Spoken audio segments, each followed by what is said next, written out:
Well, there goes the Daverhood. Good morning, everybody. Welcome on this Saturday morning, March 7th, 2026, to the 1000 and God. Sometimes when I say it, it just goes, off the top of my head. But then when I think about it, the 1023rd episode of the Dave's Gone By Facebookio Podcastio Programmio of the stream with me, Dave Lefkowitz, and it's just me and you and me and T for two today. My darling and adorable wife is over at school because she's got meetings and stuff to do. It's like I would love for all the people who make fun of teachers and how much they're paid and how much they think they shouldn't be paid, thinking, well, they only teach a few hours a week in a classroom, and they do a little grading of homework, and that's it. And they're paid X amount for doing, not even 40 hours worth a week of work. And it's like, no. Whether you're a high school teacher, whether you're a junior high school teacher, or like my wife, who is, an associate college professor, it's like, no, it doesn't cover the half of it. And sometimes she even has to do a Saturday here and there. So alas, she won't, she won't be with us on this particular episode of the show. So it's probably going to be like a 75-minute episode, because without her, it's kind of like, wow, I've just got to talk to you straight and not have anybody prompting me or making noises or, sound effects and stuff. It's going to be a different kind of a show. I'm not used to it for a while, but we will get through it. And I'm not completely alone. I do have some help on this 1023rd episode of the show. First of all, we'll have a guest in the Daverhood, and we're very excited about this. This is a dancer, and we've had dancers before. We've had Tony winner Bill T. Jones, Daniel Gortzman, who runs a dance company, a couple of others, and certainly some Broadway people who sing and dance and act. But we've never had a Russian defector on Dave's Gone By. So this is a newbie. This is someone who was literally a prima ballerina at the Bolshoi Ballet in the 1970s. And at some point, for various reasons, she felt like, there's a bigger world outside than Soviet Russia, and figured out a way with her husband at the time to come to the United States and stay and do dance and ballet here, which she did, and ended up setting up a ballet school and a foundation and a contest and all these things that she still teaches and occasionally performs. Her name is Valentina Kozlova. And I think I've got the accent right, Kozlova. And she is going to be in the Daverhood today because she's written a memoir that is coming out in a couple of weeks, sometime this month. So be looking for it. As a matter of fact, do I have it? Oh, I don't think I have the name in front of me. Shame on me. But I'm sure she will mention it when she chats with Rabbi Sol Solomon. Yes, the rabbi's with us, of course. The rabbi's with us, and he'll be doing double duty. I said duty because he will be doing the interview with Valentina Kozlova, as well as offering a brand new rabbinical reflection, his mini sermon on the times. Now, last week he was with us doing jokes for Purim, and I hope you had a flying Purim holiday despite everything that's going on in the world.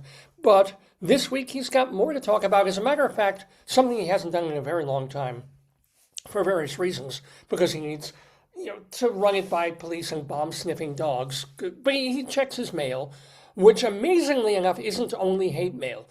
Rabbi Sol will be reading a couple of letters from people who've responded to him on YouTube, on Facebook, wherever your commentary is found. And he'll read and respond to commentary on his dysentery. So Rabbi Sol with a rabbinical reflection, I believe it's his 203rd, that's going to be happening on this episode of the Dave's Gone By show. Not only that, Rabbi Sol will be doing triple, count them, 1, 2, 4, triple duty on this episode of the show because he will be doing our story time post-Purim, pre-Passover, but we thought, hey, this should be fun. Let me grab it. Gotta love the title on this. Rabbi Sol will be reading and sharing with us Fanny's big idea. Everybody wants my Fanny. Here she is, Fanny's big idea. So Rabbi Sol will be reading this book by Bernard? Michelson, showing you some of the pictures and making, of course, his own thoughts and commentary on the story at hand. So that will also be part of this episode of Dave's Gone By. So we got a pretty full show, even though the missus isn't here. We got stuff to do, and I think I shall do Dave's Big Dictionary, where it is my requirement, it is my mandate to find a word randomly and then talk about it for about 5 minutes as entertainingly, sometimes hopefully amusingly as I possibly can. So, no time to prepare, no bullet points, no talking points, just here's the word talk. And sometimes it's a crash and burn affair, and sometimes I get off on a tangent, and it works really, really well. But I enjoy it, and I hope you enjoy it too. So Dave's Big Dictionary going to be part of the episode. Also, I might do a Bunion watch, if you're good, if you behave, if you have, sobered up after Purim, and you're not drinking yet for St. Patrick's Day, maybe you're going to want to look at my bunions and wonder. So Bunion watch, very likely on this episode of the show. And of course, our Colorado Limerick of the Damned, where, because my wife and I lived in northern Colorado for a bunch of years, I decided to write a poem about as many places in Colorado as not just as I could think of, but as I could find on lists and maps. And this started well over a decade ago now. I'm still doing them. And I've got a new one this week. We're going to Codo, Colorado. I know you've never heard of it. Codo, C-O-D-O, Colorado, for a risque and terrible poem. And speaking of Colorado, how can I forget Greeley Times? That's going to be the toughest one to do without the missus around. I have a couple of noises that I can make to punctuate the comical calls that come into the Northern Colorado Police Department, as well as ridiculous news stories from all over the world. We call that segment Greeley Times. So yeah, it's a chock-full show. It's a show full of chocks, ladies and gentlemen. So, and I'll be doing the chalk talk for you. So yeah, Dave's Gone By. We've been doing this since October of 2002, every Saturday from 9 until noonish, or thereabouts. I don't think we'll go the full 3 hours, but you never know. We'll see on this episode of Dave's Gone By. Good morning, good morning, good morning. There goes the Daverhood. And there was much rejoicing. Didn't your meds kick in yet? We got David Lefter that's here. He's a Long Island arts guy. He's got his own radio show. I want you all to really enjoy a wonderful program done by a fine artist. A glorious thing of unparalleled beauty. Dave's Gone By. Dave is one of my very favorite broadcasters, so keep on listening to Mr. Dave. Thank you, the late Joe Franklin. Thank you also to all the folks who participated in that intro that we've been using for years and years. As I always mention, some of those were recorded back when I was at the radio station for the show, and some I grabbed off the internet. That's Gilbert Gottfried talking about, I think, Beatrice Arthur in a roast of her. So anywho, great to be here on this dingy, gray, grim Saturday morning. Not that cold out, which is very nice up here in northern Maryland. That was the joke, and it remains the joke, excuse me, since we moved here about 3.5 years ago.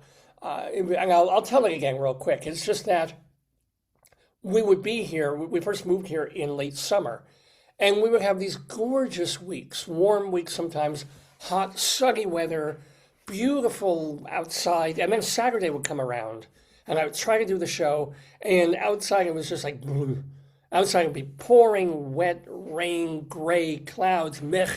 And it would be week after week, and it would be a running joke because I would try to convince everybody watching that no, we moved from Colorado, which is so gorgeous, to Maryland, and be like, okay, you're in Baltimore, and try to convince, but no, it's lovely. We're in a beautiful suburb. We have trees outside our house, and the weather's great. And then I turn the computer around to show the weather, and week after week, just the Saturday mornings, right? By Saturday, we would go off the air, and the clouds would part. It was like God was turning away from us while I was doing the program. God knew something. And then we step outside, and the rest of the day we go shopping, and it'd be lovely. So again, but I am not complaining, folks. We've had about 4 straight days of gray, rainy, not sleety, just drizzly weather. And hey, after this winter, you will not hear me drop one word of complaint about this, unless it goes on for another week, because it's 40-something degrees, not 20-something degrees. The snow is gone, the snow and ice that was on the ground for literally a month, right? I mean, that was Colorado-like weather. Then that you get a big storm, it would get real cold, and then that didn't even happen that much in Colorado while we were there. But it never happened in Maryland here the way it did since we've been here, and whew.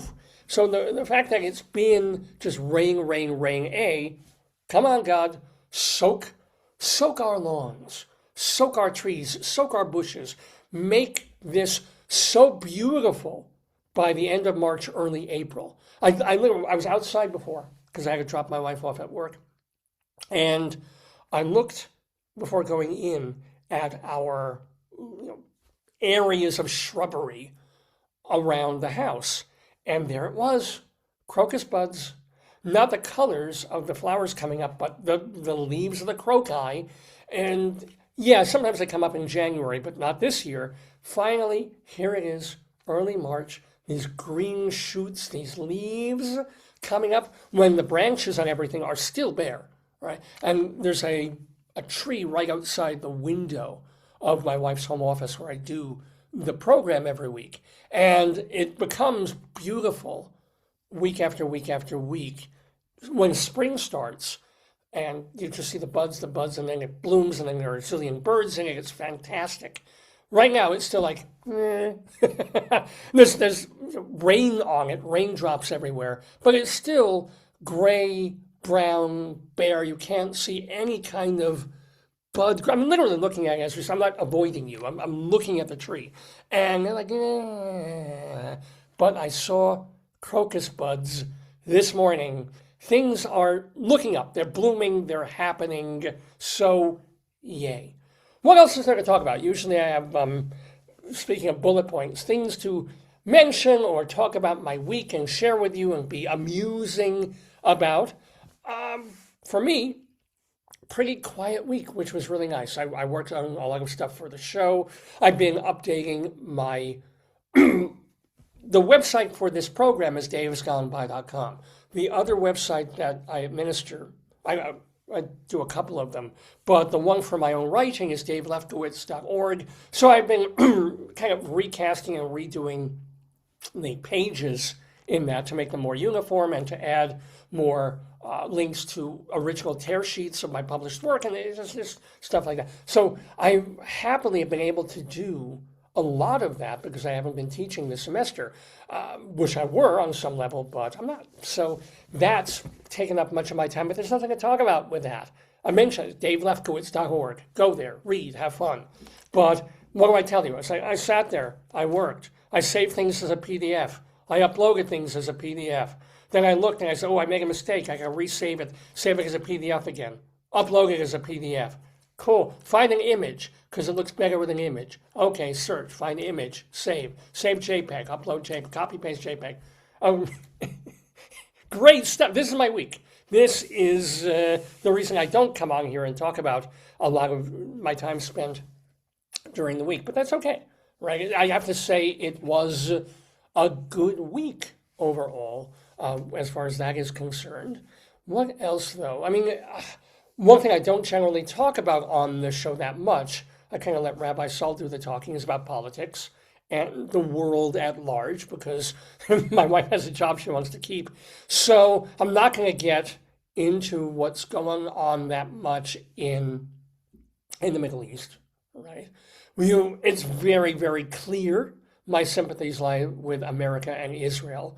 And it does astonish me that the far leftists and the not so far leftists are going like, how could you kill the Ayatollah Khamenei? Really? Really? I mean, granted, they're like, well, you don't have an exit strategy. You don't have a plan. It's going to turn into Afghanistan. And this. It's like, all right. But what we did was what the CIA has been doing secretly since before the Kennedy administration. I mean, it's sort of like, there's bad people who are against the U.S.'s interests and dangerous people. And this time we very clearly and openly and publicly took them out, which on some level we should have done back in the 1970s.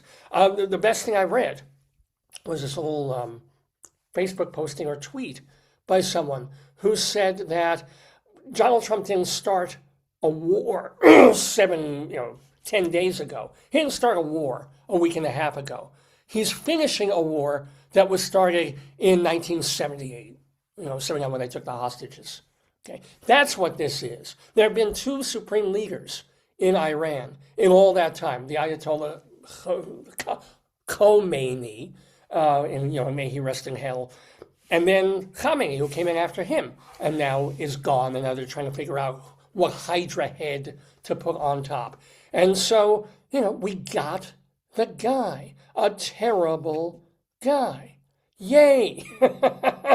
Right? And a little bit of credit where credit is due. We don't want boots on the ground for obvious reasons, but putting missiles in the air sometimes is the right thing to do. And if the president and his cabinet and Hegseth and all those people are overstating Iran's nuclear capability, how much are they overstating? By a year or two?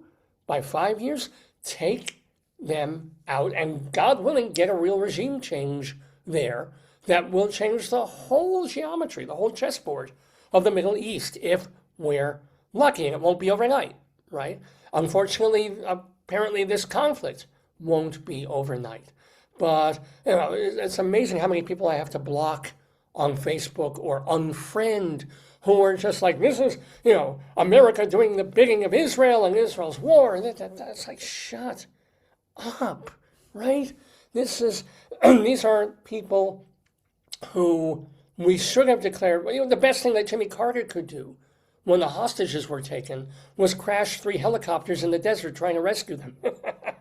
and you can point at Reagan and the deals he made so that the hostages were still kept another month just so they could be released on the day he was inaugurated.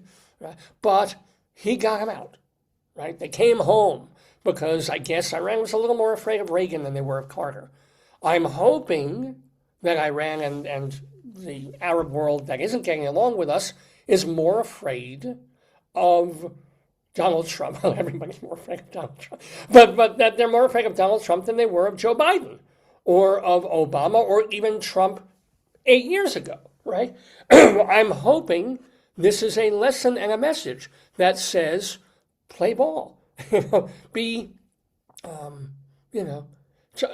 good neighbor. I'm not even sure what that is. But the thing is, I get all the anti-ICE stuff, and I get all the terrible things that Trump has said and some of the things he's done. I think the whole Epstein thing is way out of proportion in terms of Trump's involvement. Like so many other celebrities and rich people and famous people, he hobnobbed with a guy, maybe had a sense that the guy was unsavory, but was not there stooping, 12-year-old sex slaves. I just don't say, there's no smoking gun, there's no smoking penis, it's just not there. There's a lot of things that Trump will have to answer for. But there's also this thing of the auto, like, whoever is in power, the other side has to say that everything they do is completely wrong. And I said this about Trump in his first term, when one of the first things he did, I may have talked about this on the air before or not, but one of the very first things that he did, when he couldn't do anything, he seemed completely incompetent. He couldn't figure out what he could do or couldn't do as president. Everybody was making fun of him on both sides. Everybody was still in shock that he even got elected. But at one point, a couple of weeks, I think, into his presidency, Syria's Bashar al-Assad was using chemical weapons on his own people. He was getting the rebels, and he was using poison gas or whatever it is, stuff that you shouldn't, according to the Geneva Convention, have been allowed to use since World War I, right? And Trump and his people got wind of this and said, don't do this. And they went over and they bombed the chemical factories. And so they didn't take out Assad, but they went after the factories and bombed them and took them out to say, hey, you don't break this kind of 100-year-old rule of using chemical weapons. It's a terrible precedent, right? And he does this, and all the Democrats can do is say, how dare he interfere with the sovereignty of Syria? And, Assad is this, and you don't do that, and what will be the repercussions, as if we haven't had repercussions from the Arab and radical Muslim world for how many years, right? And it just stunned me at that point. It shouldn't have, since we know how the Republicans and Democrats go back and forth with complete hate and absolutely no cooperation anymore. But that was a clue. That was a clue. And I think that that kind of thing really affected Trump in his first term.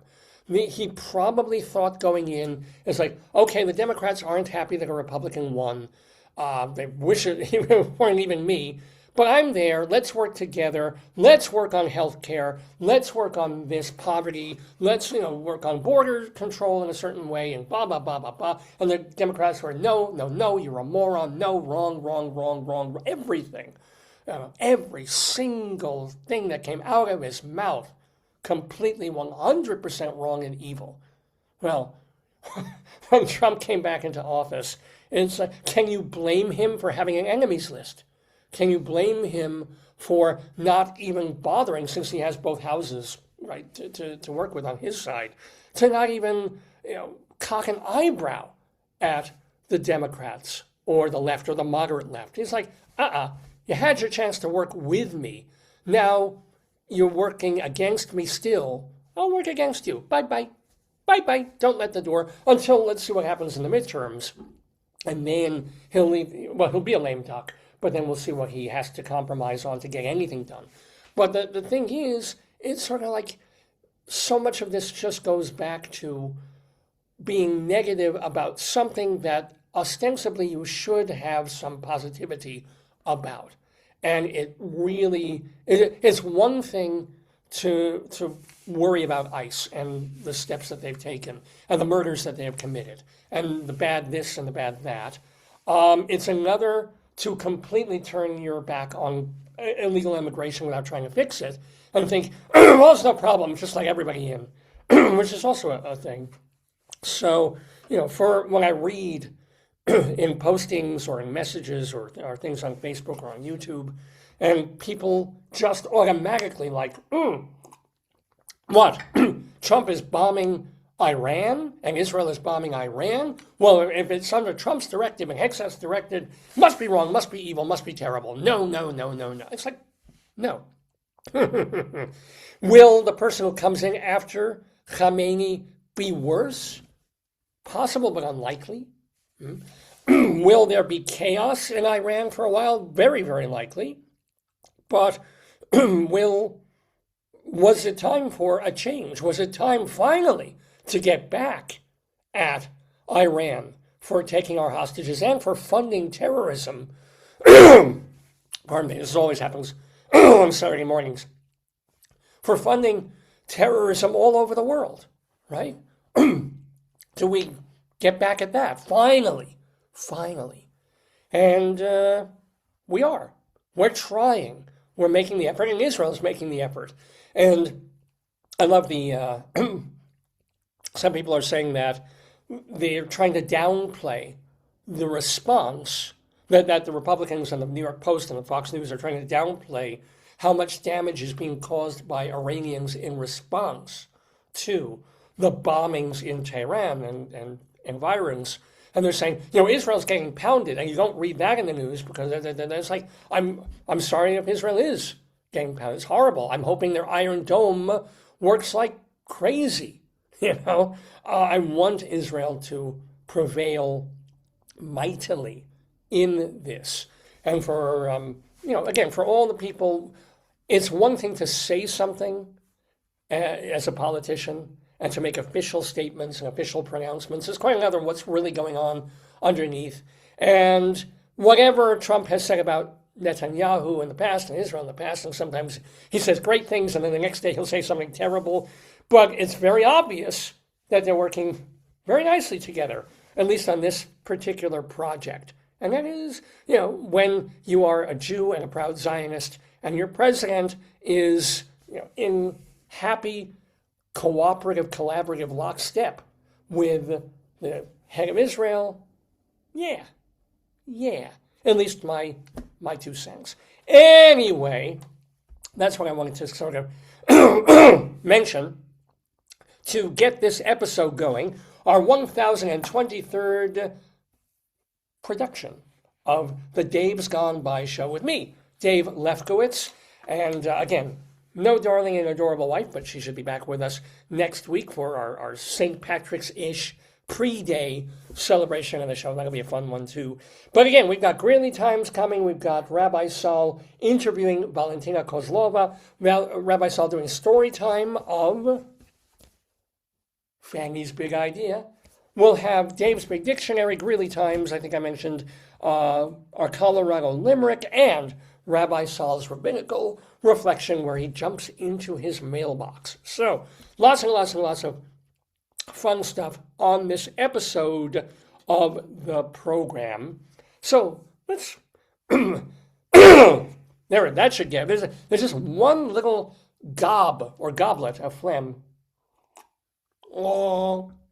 If I can just get it down, my throat will be fine for the rest of the show. So let's do it. Let's get this going. I am going to try to do Dave's Big Dictionary. Well, I'm going to do it. Here's how we've been doing for the last couple of years. My wife discovered through her feeds that Merriam-Webster, the world-famous dictionary, does a thing called Word of the Day. It's kind of a way of publicizing their services and asking people to use their dictionary instead of everybody else's, basically online, more than even going out and buying a dictionary again, the way I used to every couple of years when I was a young writer and scholastic person. So that has saved us from doing the random thing. So we're going to look at Merriam-Webster's Word of the Day page and see what the word of the day is. And then, I'm not even going to give myself time. I'm not even going to look at it now and then come back to it later, which is a kind of cheating, but I've been doing that. No. Dave's Big Dictionary, it's going to be find the word and talk about it instantly. Wish me luck. Let's get my dictionary music going.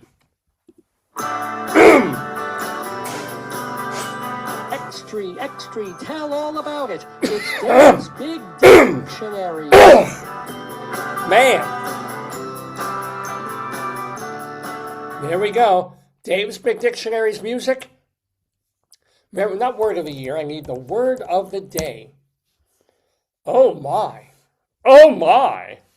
So according to, and you can check this yourself. I'm not faking this. This is not a made-up thing. Merriam-Webster's word of the day is libertine. Libertine, it's a noun. In broad terms, a person who is unrestrained by convention or morality. And more narrowly, the word describes someone who leads an immoral life. The legend of Don Juan depicts him as a playboy and a libertine. So, apparently, one of the first uses of the word was in Charles Dickens's novel Bleak House. It comes from the word libertinus. Actually, it doesn't. I don't think Charles. I don't know why they do this in Webster's dictionary. They use an example is just there's a character in Bleak House, Mr. Skimpole, who would be a libertine because he says, "I only ask to be free."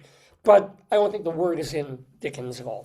So the word libertine comes from Latin libertinus, a word used in early writings of Roman antiquity to describe a formerly enslaved person who has been set free, an emancipated person.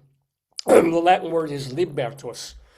Middle English speakers used libertine to refer to a freed man, but by the late 1500s, it was extended to free thinkers, both religious and secular, and then it morphed again to say someone who was a little too free, a little too unrestrained and open, especially morally.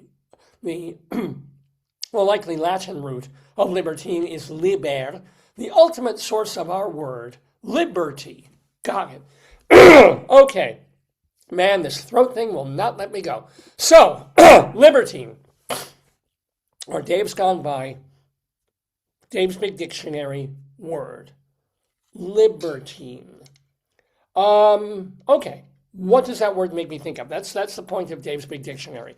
What are the first things that come into my mind?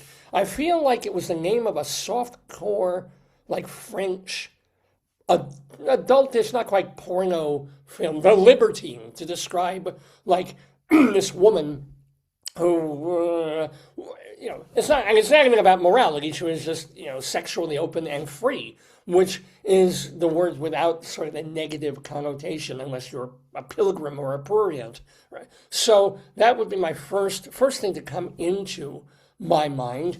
And I guess my personal desire and impossibility of throughout my life ever becoming truly a libertine, in the sense of being a sybarite, in the sense of being able to give myself wholly unto pleasures of the flesh and immoral things. Not that I enjoy pleasures of the flesh and immoral things, but I've never, even in the midst of things I love doing and things that aren't work and aren't religious or and broadeningly spiritual, there's always that thing of like, this will be over soon, or don't enjoy it too much. If I was watching the theater for years and years and years, I was going to the theater, and I was there on free theater tickets and loving the experience of being in the theater. It was also still like, well, it's my job. I'm watching and I'm loving this, but I also have to keep in mind that I'm going to write about this or talk about this on the air. So a part of me was still being held in reserve in this thing that I love to do as much as anything, of like, I love this show, is making me laugh like crazy. I'm loving this musical, right? I'm so sucked into this drama, but I've got to be able to convey that experience. I've got to spend like 2 or 3 hours thinking about it, writing about it, in order to, tell this to everybody else. This is what this show made me feel. So there's a part of me that even in the most delighted of delights of being enraptured by art, and art is, I do never think is an immoral thing anyway. I'm sort of not like throwing all my shackles off, running around naked. I can't see myself in like a nudist colony, right? Briefly, like to take a skinny dip in a warm pool. All right, fine. But I just don't see myself walking around freely without clothes in France or on a beach somewhere. I'd be like, I'd be picking up like a shell or a clam thing to hold in front of my junk, just because it's like, right?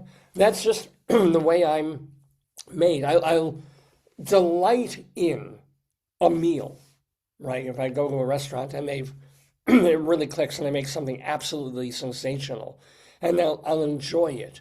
But I'll wonder if I want to finish it or leave a little bit over to take home.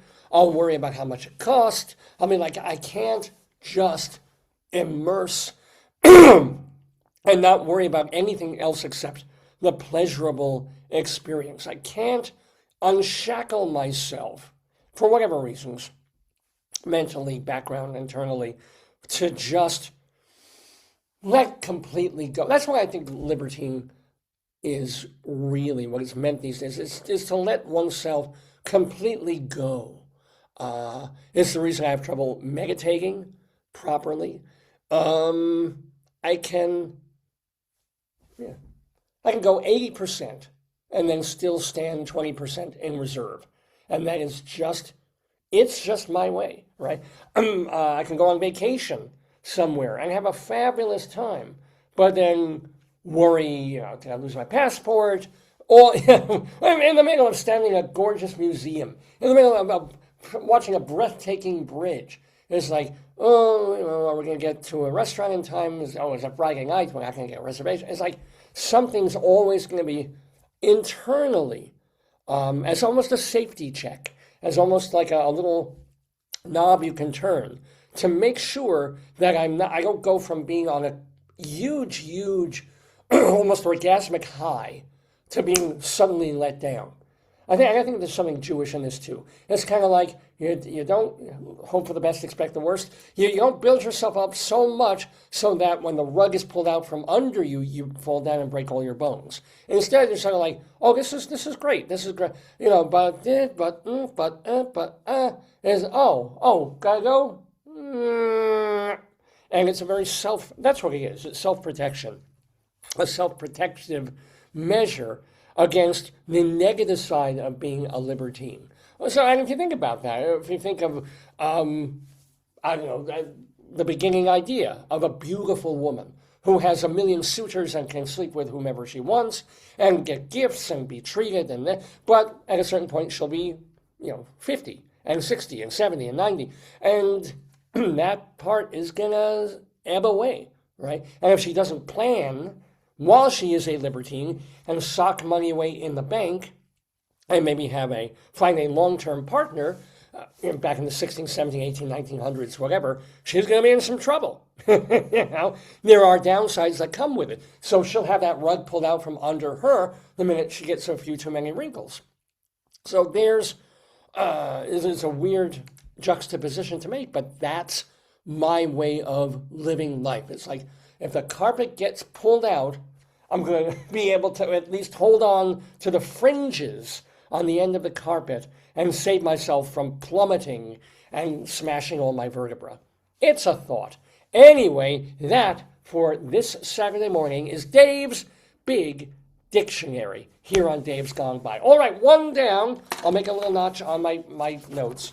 One down and many, many more items to go on this 1023rd episode of the program, which we're calling, by the way, Just Because, in honor of our upcoming guest, Valentina Kozlova, the prima ballerina from the Bolshoi Ballet and also from Broadway. She was in On Your Toes on Broadway years ago, and she also runs a dance foundation and a dance school and major dancer, and also dancing teacher.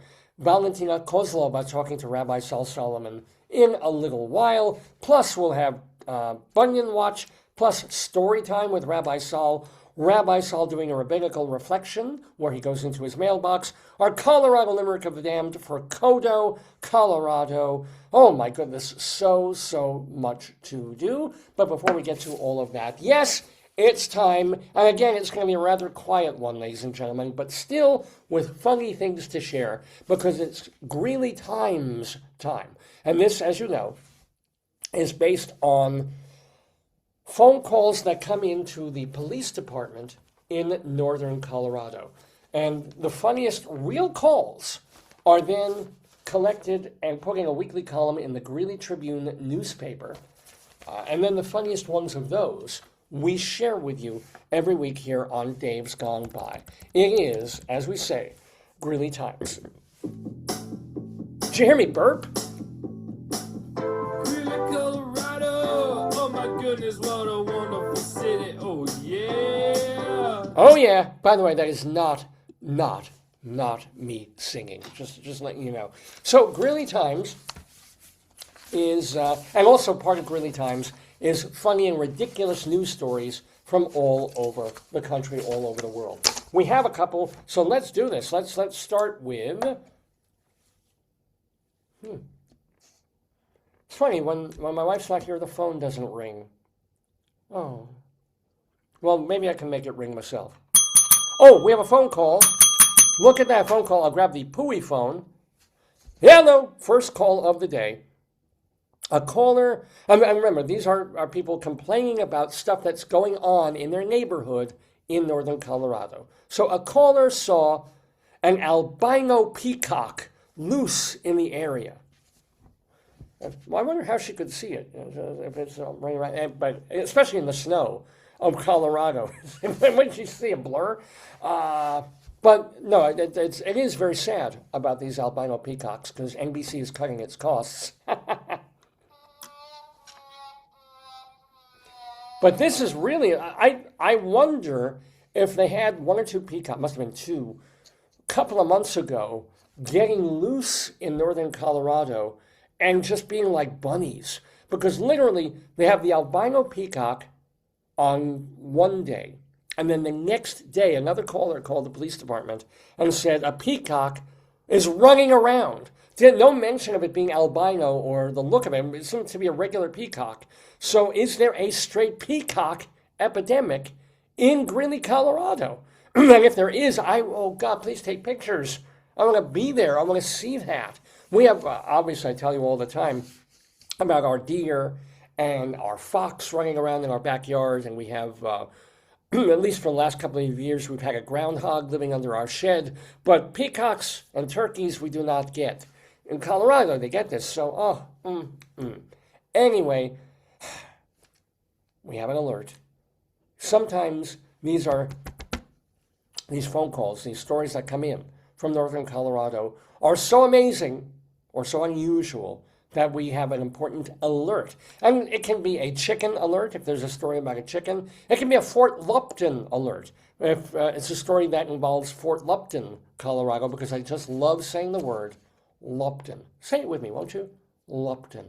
Lupton. It just rolls Lupton. But we don't have a Fort Lupton alert.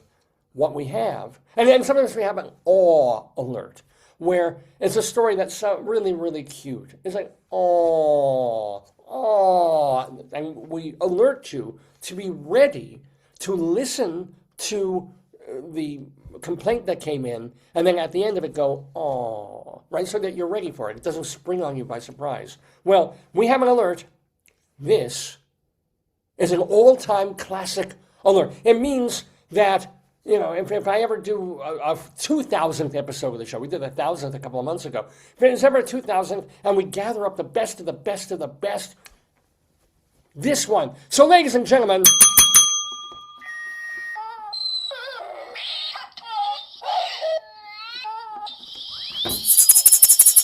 this is an all-time classic alert, ladies and gentlemen. Remember, this is someone calling the police department to register a complaint. A caller reported their neighbor's dog smelled like pee. Yes, ladies and gentlemen, that's the entire, there's no follow-up in these all the time. There's never anything. It's just the basic thing. Someone called the police about their neighbor's dog because it had a pee smell. Yes, you gotta wonder about like these boys and women in blue spending months and months at the academy, training in guns and sharpshooting, in dealing with perpetrators and dealing with domestic violence, and right, and it's just like, yes, what's the problem? Yeah, and did it bite? Is the neighbor? Are they violent? Are they? So the dog smells. Yeah. Have you tried going to Walgreens and buying some shampoo and gift? Click.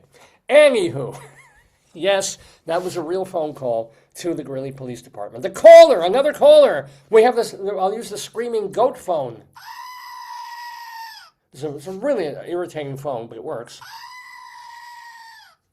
A caller at the Climbing Collective on 8th Avenue said that a man by the back parking lot was wandering around and making customers feel unsafe. Which, think about it for a moment. This is a climbing place. These people are fine climbing 15 feet up on a styrofoam wall, but a dude strolling through the parking lot scares them. Priorities. Well, he's not going to break your leg. Oh, who knows what he'll do. But yeah, anywho. Let's see. I did tell you moments ago that we have different kinds of alerts on Greeley Times, on Dave's Gone By, that we have, as we said, on Awe Alert. We just had an all-time classic alert, and we do have, on honest to God, brand new Chicken Alert!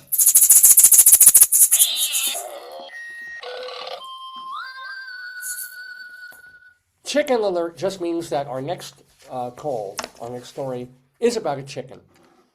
A caller reported chickens living inside a neighbor's house. Again, there's no more to this story.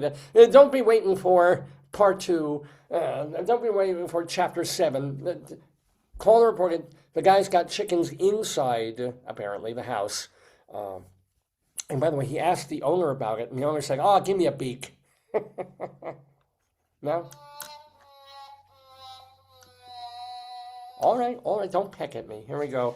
Let's do one more, and then we'll get to some elsewheres in the Daverhood. A woman! Oh, and even, I keep forgetting, when my wife's not here, I keep forgetting to have the phone actually ring. Let me see if I can get I need more volume, more noise. Oh, how can I forget? Here we go. A call! All right, I'll get it. Yahoo! Yeah, I'm getting on the horn. A woman said her roommates were trying to break into her room for, quote, trying to follow God's will. I'll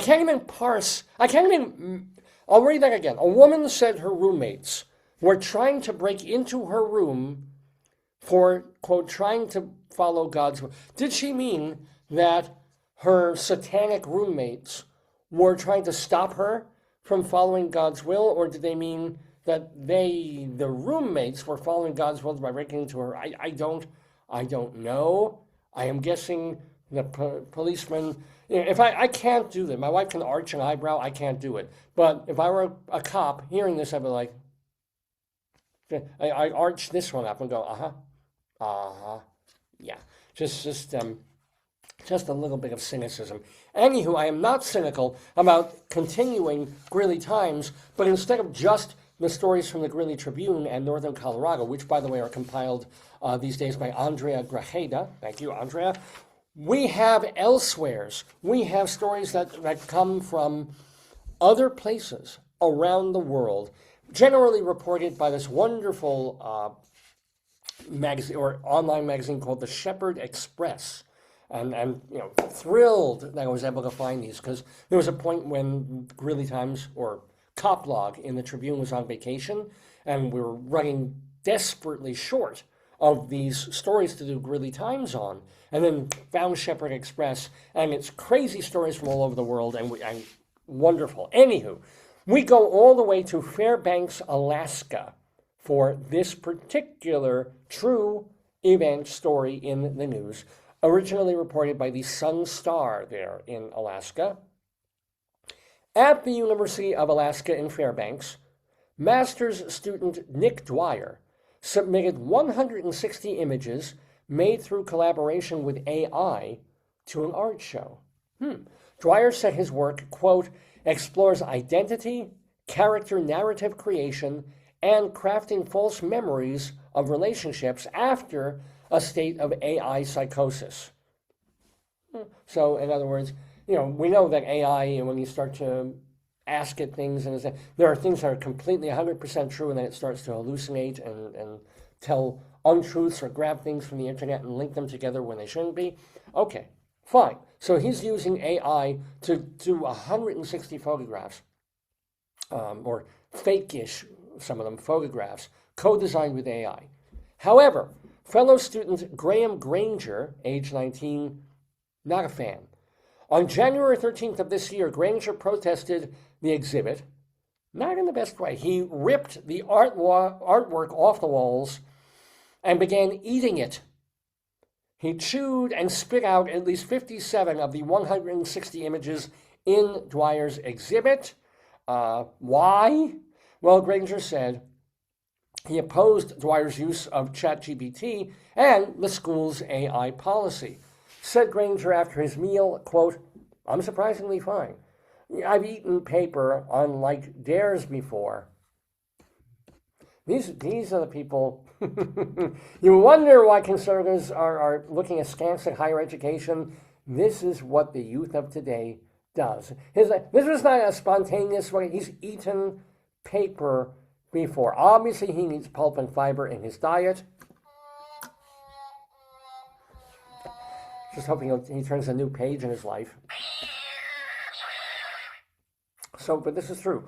Granger says, "I've eaten paper on dares before, so I've learned a method over the course of my life." Granger was arraigned on charges of criminal mischief and will appear in court in March. I don't know if we'll be able to keep you posted on that, but yeah.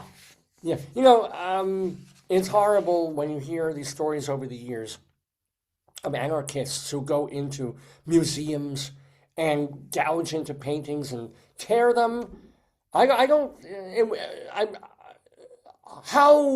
far are we from the way people are being designed and brain damaged these days? From someone going into like the Art Institute of Chicago, looking at a Sunday in the Park with George and going, "Ooh, there's a cow on the grass. I think I'm gonna," like Mandy Patinkin in Sunday in the Park. It was like, what if you were starving to death and you had to eat a painting? Let's think about this. What painting would it be? Like, you don't want to eat Guernica because it's a lot of human bodies and it's mostly black and white ink. It doesn't look particularly tasty. Probably a Cézanne fruit bowl, right? I mean, think of it like you put fruit. It's not real fruit, but if you're already going crazy from starvation, you're like, "Oh, that looks rather tasty."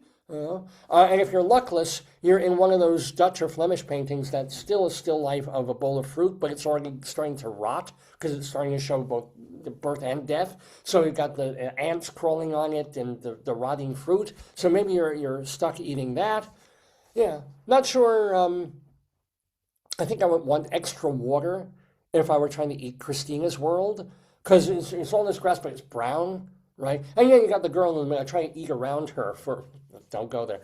Eat around her until I got to the good parts. I don't know. I don't honestly know. Think of a painting that would be really, really delicious. Watercolor or oil? If you're trying to cut down with oil in your foods, you probably want to go with a nice watercolor or a tempera. I wonder if you fry it and make a tempura. I don't even know where I'm going with all this. Let's get on with more Elsewheres on Greeley Times Food Channel. You can see I'm enjoying myself now. I start to get on a riff sometimes, and that's what this show is all about for me. I don't know about for you guys. Elsewhere, we go to Burnaby in British Columbia. And this is from the Shepherd Express also. You know what? I just mentioned the Art Institute of Chicago. Here's a story from a couple of weeks ago. Who needs MoMA or the Art Institute of Chicago? At last, a truly relatable museum. Following the end of a romantic relationship, Evan Collins of British Columbia just needed to do something with the experience. Thus was born the Museum of Personal Failure. Collins posted signs around Vancouver saying, "Failures wanted," and he got stuff for his collection, including a wall of rejects featuring job rejections and pink slips. Oh, I can contribute to that. A knife maker donated a knife that would not sharpen because he used the wrong chemicals to make it. And then a car repair shop donated tie rods from a failed repair. A local music producer shared some songs that flopped. And then Collins' own mother donated her wedding gown, which she dubbed, quote, "Threads of Innocence." Wow. Wow. I don't know if I had time to look up the website on this, but the Museum of Personal Failure coming out of Vancouver, British Columbia, Evan Collins, the head of that. I want to see their collection, probably donate rapidly to it. So, wow. Love it. Absolutely. We did have, I should contact him because years ago on this program, if you go in the archives at davesgoneby.com, you can find it. We did have the curator of the Museum of Bad Art, and that still exists, amazingly enough. We're going back 15, 20 years, but there's a museum that specifically collects from garage sales and donations and things like that, folk art that doesn't rise to the level of folk art, and not deliberately bad in most cases, like outsider music. It's just meant to be good, but the proportion of the cheekbones and the chin and you gotta see it. Go Googling after the show, the Museum of Bad Art, and also now the Museum of Personal Failure. Now, we succeed in continuing on with Greeley Times on Dave's Gone By. This is a story from Los Angeles, also reported in the Shepherd Express. You've heard of house hunting and house warming? What about, and I love this, house burping? Now, wait, there's a burp thing on here, I think. Where is it? It's, listen. Burping! A German practice is now making its way to the United States. NBC Los Angeles reports that lüften, which translates to airing out, is also called house burping. And it's become a trend. It's a great trend, actually. What is lüften? Simple. It involves opening doors and windows, even in the dead of winter, to bring in fresh air. Air quality experts approve of the idea because it can decrease mold, contaminants, and carbon dioxide buildup. When is the best time to burp your house? 10 minutes first thing in the morning after showering or cooking and after having visitors and presumably after house farting.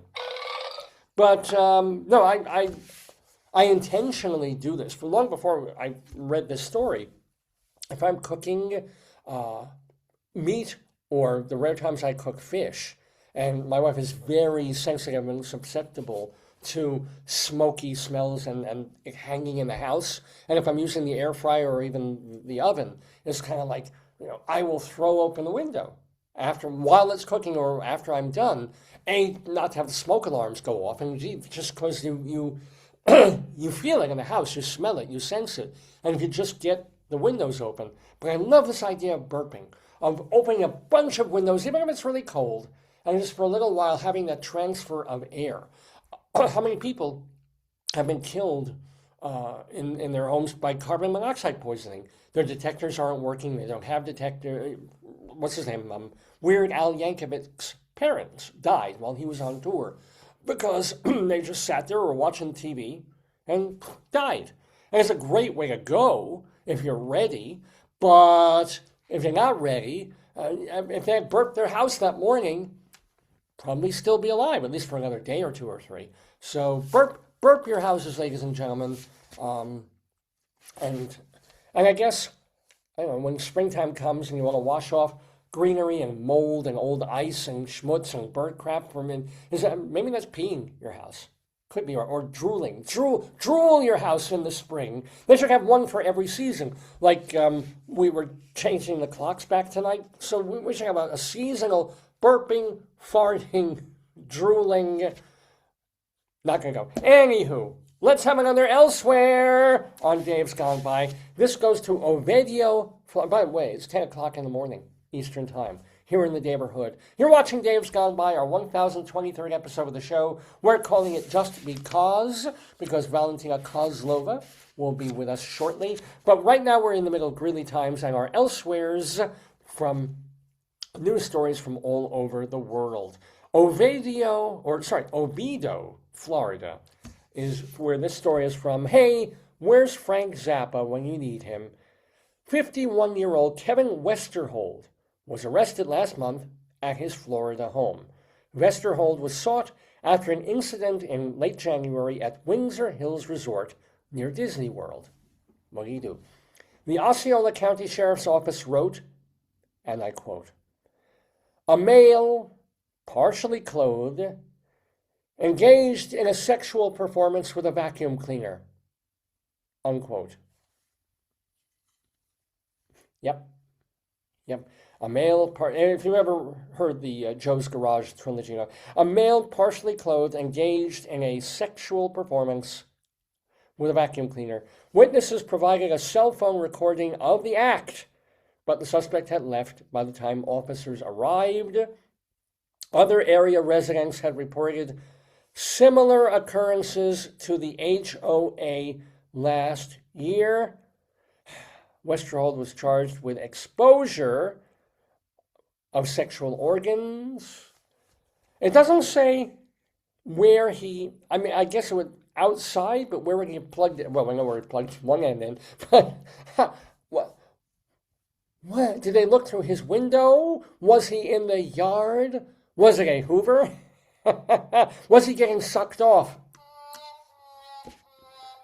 Yes, thank you very much. I mean, I've heard of stories getting dirty, but, dirty and clean at the same time, if you think about it. Wow. On Dave's Gone By, we're doing Greeley Times. Professors, you knew this was coming. First, this was reported, by the way, by NBC News. First, we had to worry that students would use AI to write papers and cheat their way through school, and I guess to make artwork. Now NBC News reports AI is helping students dumb down their work. I mean, you knew the never-ending cycle. The students who realize, I'll read the story. They're using AI now, artificial intelligence, to make their work dumber and have the occasional mistake in it so that it reads more believably original and not like AI. For $20 a month, generative AI will quote-unquote humanize text. But wait, there's more. Counter software has been developed that will detect whether AI text has been humanized by humanizing AI. I feel like Gene Shepard talking. It's like, yeah. So it's literally it's how the Cold War started. They have this bomb, we got a better bomb. They got a better bomb. They got a better. Right? We detect. What they detect is what they detect. So first you have students having papers written by AI, and then professors being able to say, well, you're using the word delve and dive and the rule of threes every single time, and this feels really, really vague and generic, and this, you could have mentioned this, but it's too soon, and AI doesn't know it, and professors could pretty quickly, but then AI stepped up its game so that professors couldn't really tell. So now professors are trying to use AI detectors to see if the students are just using AI, and students are getting things that make their AI more human, and professors are now trying to get things that detect whether, oh, my God, the machines are taking over. Said one professor at Cal State, quote, "We're just in a spiral that will never end." A graduate student there from Spain said he deliberately adds misspelled words and Spanish-based grammar to his essays so that his professors won't assume that he's already using AI. "I think it's going to be a big problem long term," he said. Wow. And this was 5 years ago. You could almost predict this is going, and we're there.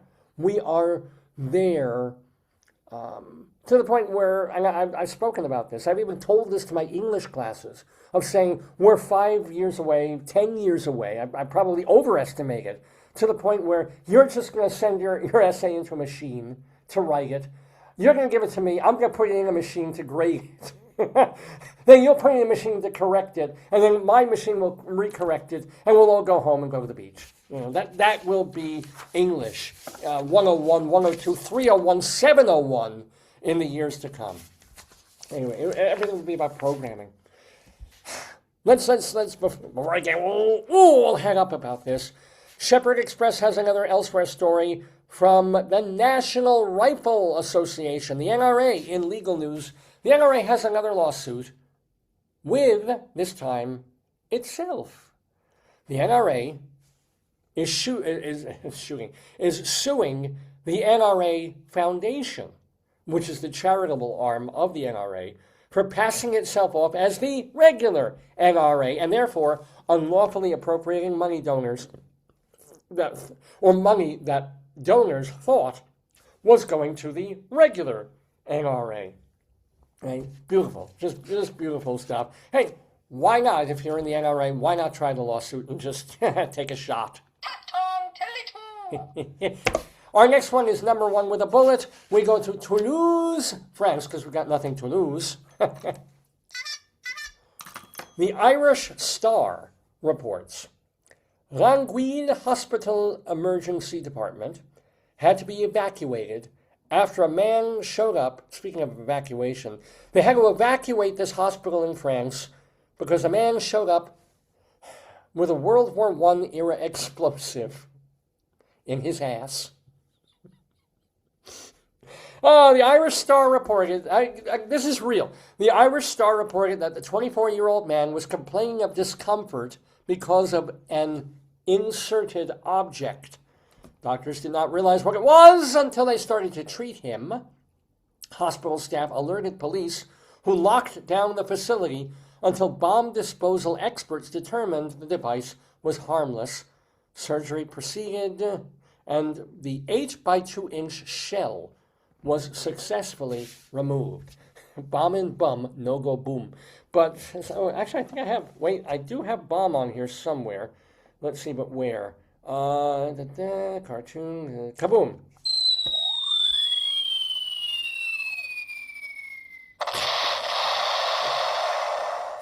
And of course, the question, I guess doctors don't even bother asking the question, or maybe they do in the hopes that someone will be honest. It's like, how, sir, how did you get or why, how, when would you have inserted a World War II explosive, a World War I explosive device up your keister? And it's always like, whoa, I was making a salad, and I was just coming out of the shower, so I was still naked, and I had the olive oil, and I accidentally slipped, and the olive oil went down my back and over my butt, and just, there had been an explosive device that I was going to bring to a flea market, and it was on the couch, and it just happened to be, thank you, sir, thank you, good luck. Anywho, let's get back to our regular Greeley Weld County criminality for one more Greeley time to round off the segment for this week. A caller. Yeah, a caller who had called in a noise complaint earlier said the neighbors turned the music back on after the officers left. Well, yeah, I mean, that says how many millions of times and millions of years has that happened? Say, yes, thank you, officer. We'll be good. They drive down the road and, what is it? Some, like Cheech and Chong's Earache My Eye kid with his record collection. That was not funny. Let me do one more. A woman said a child, here's poo phone, a child on a bike started barking at her after she got off the bus and began walking home. So, I guess you could say the neighborhood is going to the dogs. And that, my friends, is Greeley Times for this Saturday, March 7th, 2026. We have more of Dave's Gone By to come in just a moment. Mr. Horace Greeley was no fool.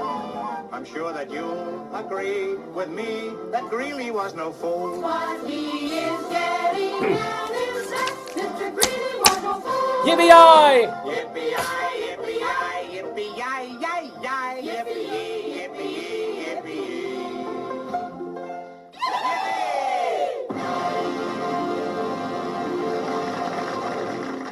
All right, you're watching live on this March 7th. I'm Dave Lefkowitz, and this is going to be my foot. Because as promised, I don't want to make a promise I can't keep, but I know that you are concerned about me, about my health, about my shape, my life. So you always want me to share the shape, color, size, texture of the bunions on my feet. We call this segment Bunion Watch, and I'm just going to lower the table a little bit to make this a lot easier for me. There we go. Oh, that's good. And then, well, let me play the music.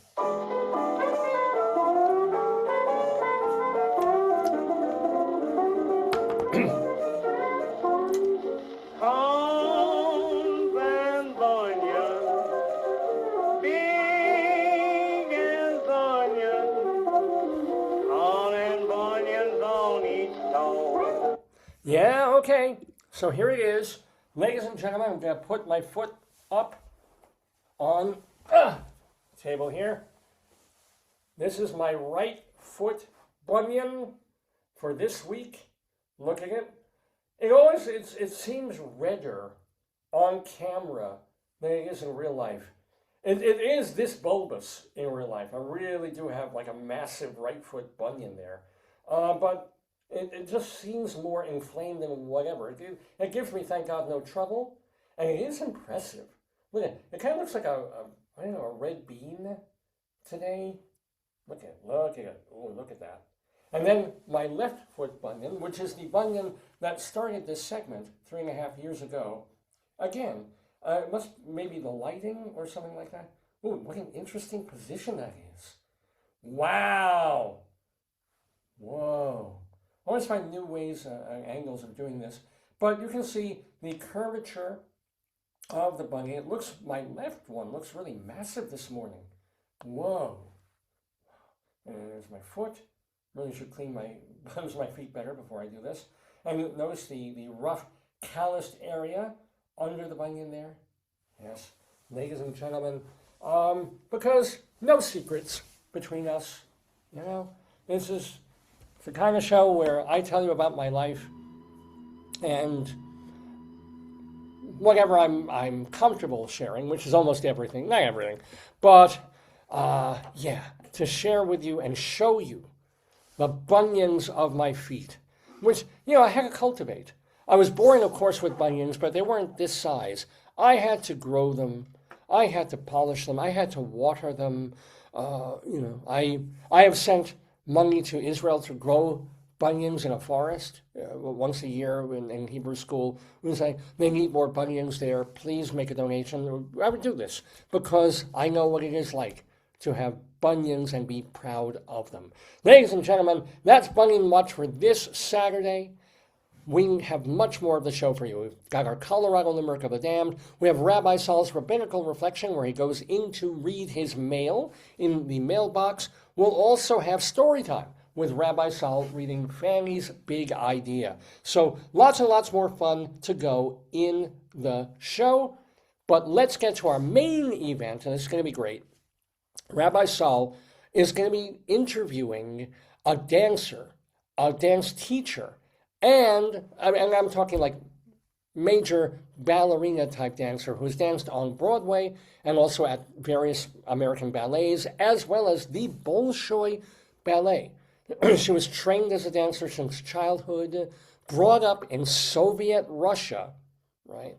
And was there and was treated very, very well there because she was a star, but still chose to leave Russia when she was able to with her husband and defect to America, right? Defect to New York, defect to the United States, and make a whole new life here.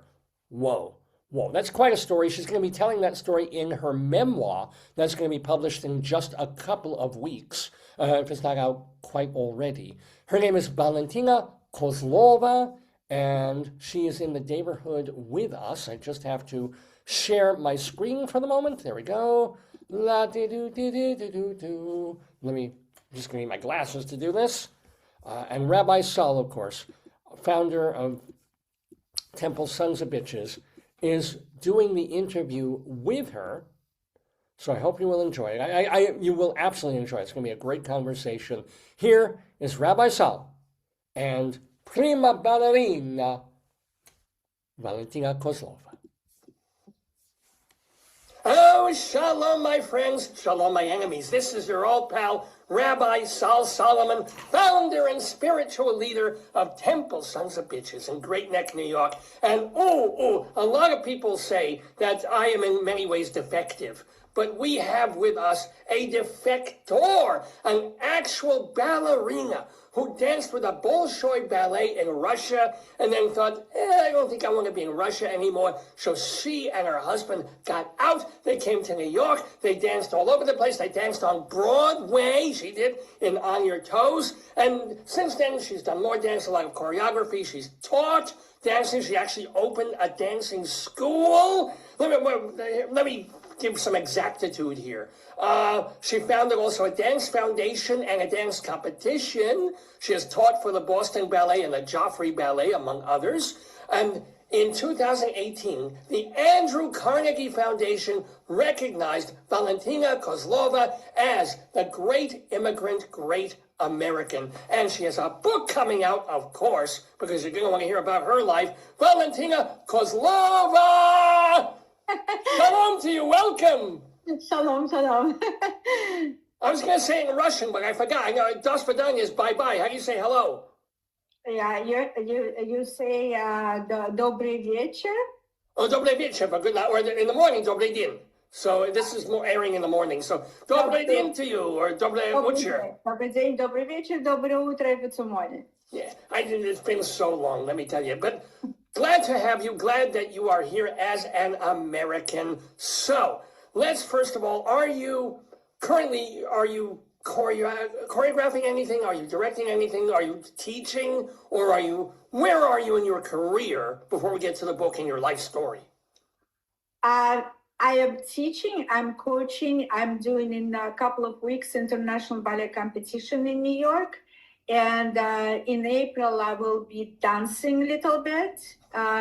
Not on point at this point in my life, not on point, but still dancing. So I'm rehearsing. You know, you have to keep yourself in shape. Believe me, if you saw me dance, you would say I was pointless. You know, everything I do is basically pointless. Watch this. There's nothing like pointless. I think that if you make an effort to a certain degree, you'll find your niche. Now, were you dancing, I thought you said somewhere, since the age of 3? I was getting on stage and doing poetry and all of that. So basically, I was a performer, I guess, in my soul. And 6 I started already more or less professional. And at that point, because it's funny, I just watched a documentary about Judith Polgar, the chess lady. And like her parents were like mono-focused on her becoming a chess brilliant genius, which she was, or is. But were your parents like this, or you kind of guided the way and they went, yes, good? Not at all. My parents were not like that. It's just, after school program that Russian children were always going to somewhere to do it. And it was questioned, will I do gymnastics or what do I want to do? And I said, well, let's try dance. That's how it was. And then after that, nobody pushed me. It was all on my own. I wanted to change my life. And did you realize you were not just capable, but at what point did you realize you were good?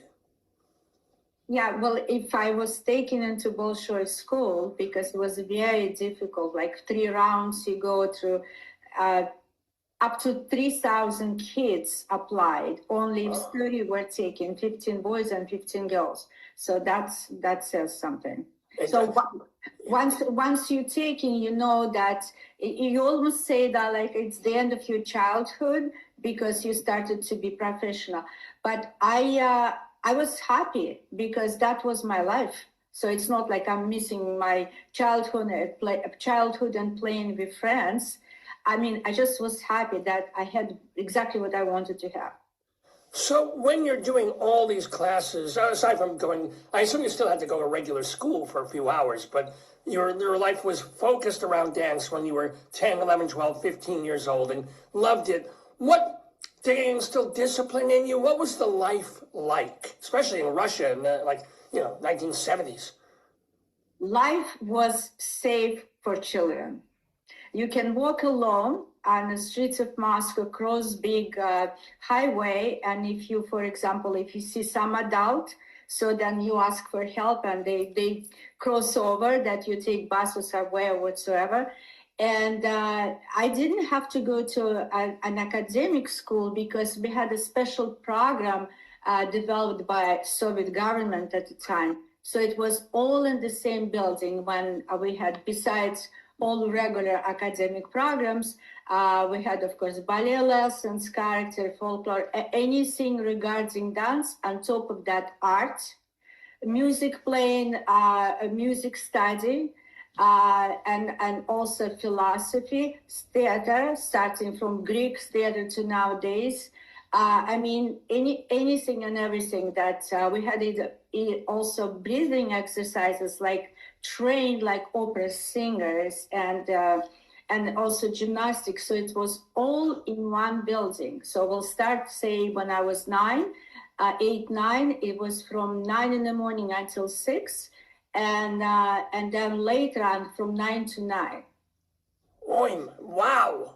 Well, you got 3 carrots for dinner because that's all they had in the supermarkets. But I'm kidding, but we had an idea of what Russia was like in the 60s and 70s.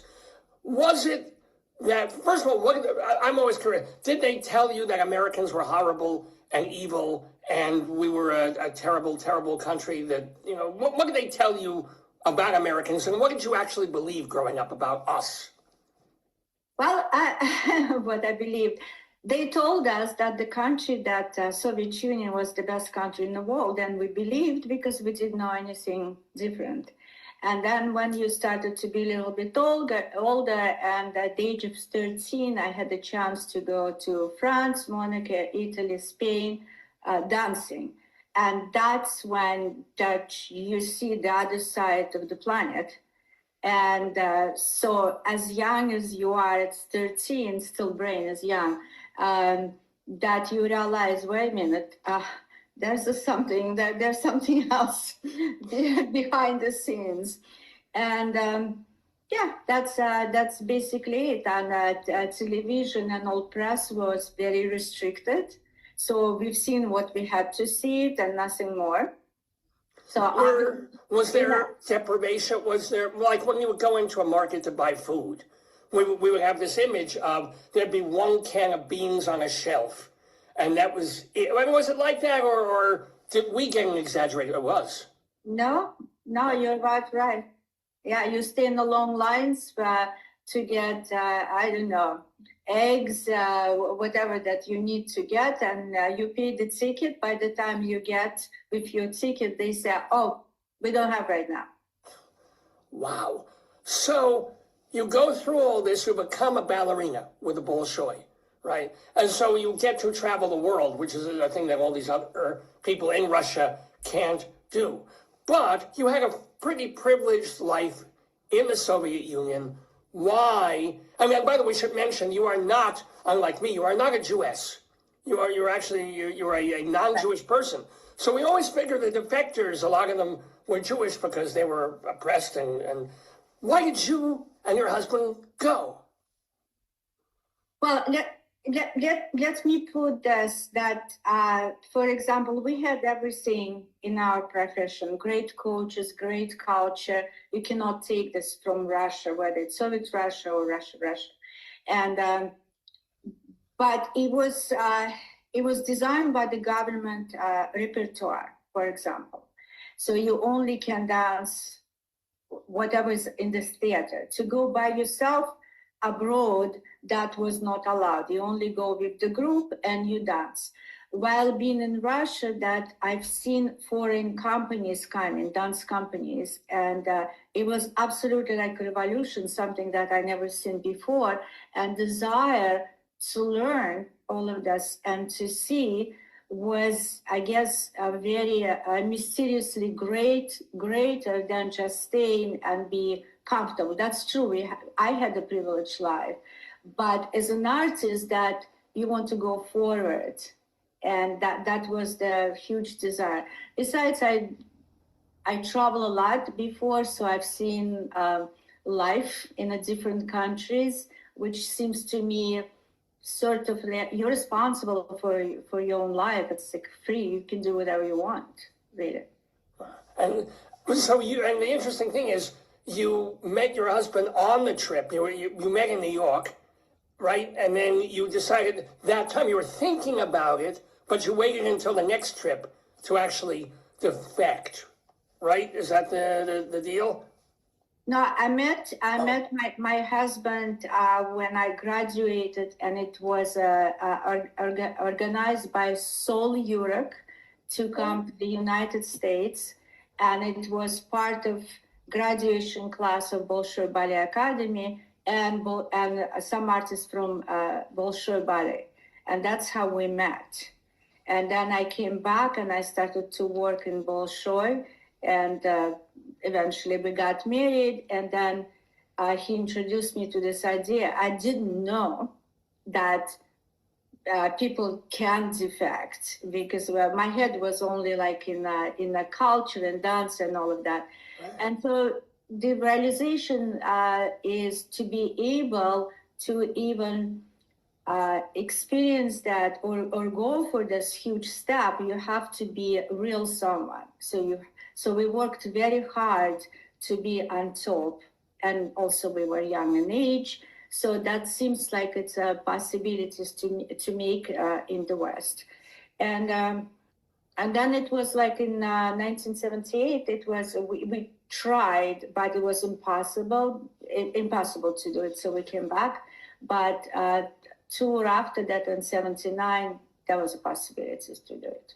And what did you have to have in place, considering all that you were leaving behind, in order to just land in New York, be a couple, not be Russian anymore, be disavowed by your own country, and have somewhere to live and to eat and etc.? I mean, did you just leap into a New York Ballet Company? How did you manage?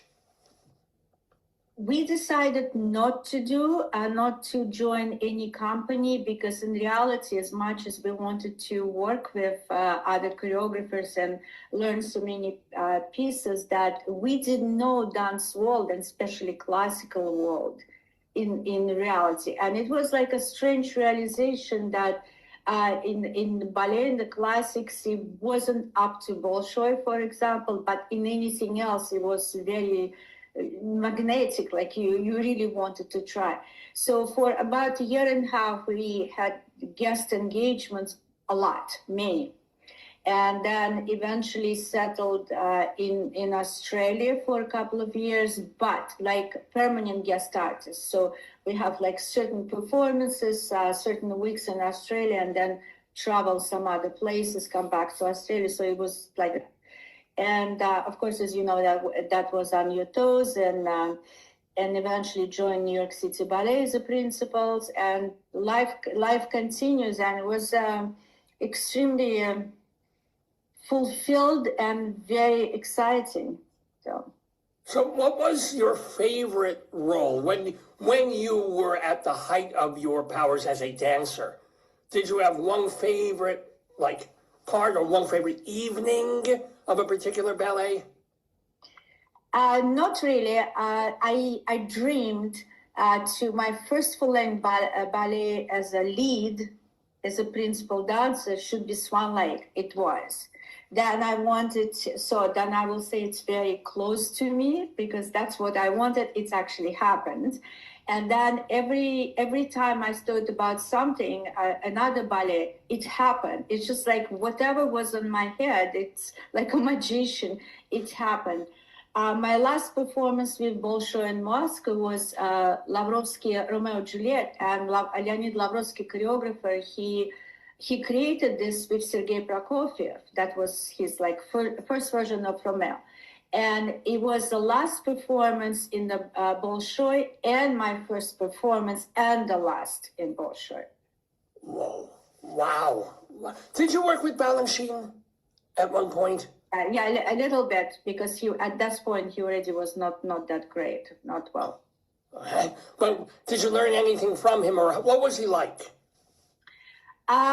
We connected. I mean, of course, I saw him before, but we connected during On Your Toes, And of course, director of Anitos was legendary George Abbott. Yeah. And George Abbott wanted certain way. He worked almost like Stanislavski. You cannot change anything. That you turn, you say, you look. And in ballet world, there's many interpretations that which I'm accustomed. So today, this performance, I do slightly like that. Next day, a little change, not changing scenario, but little change, because you sort of, you cannot be like exactly dancing like that. For me, it doesn't last that long. And Balanchine was sort of on the same side as me. There was no argument to begin with. No argument, period. I just was doing what I was asked by George Balanchine, by George Abbott. Yeah. Yes, and George Balanchine said to me, "Oh, you remind me of someone from Imperial time, Russian Imperial time." And I said, "Who?" and he said, "No one particular, just the type." And well, I was flattered because I don't come from Russian Imperial time. I come from Soviet time. And so it was interesting. And he said that, you know how Russian Imperial ballerinas, they were capricious, but they were not like hysterically like, you know, anybody else. It's still aristocracy in a way. So that's how he sort of led me into this way, in a sense of dancing that not much corrections or anything. I think he was just accepting what I was doing. Well, that's wonderful. I mean, it is interesting though how you're saying that George Abbott would be such a taskmaster of demanding that you do everything exactly the same way. And people like me would figure, well, that's exactly how the Russians would have made you do it. And it's surprising to me that the Russian choreographers would be like, no, there's several things you can change, you can move. So it's the wrong idea, because we think of Russia, no offense, but of the Soviet Union, like you do it like this, or, you know, you go to a gulag. So it's kind of nice that it wasn't like that for you, even in your training or the Bolshoi. No.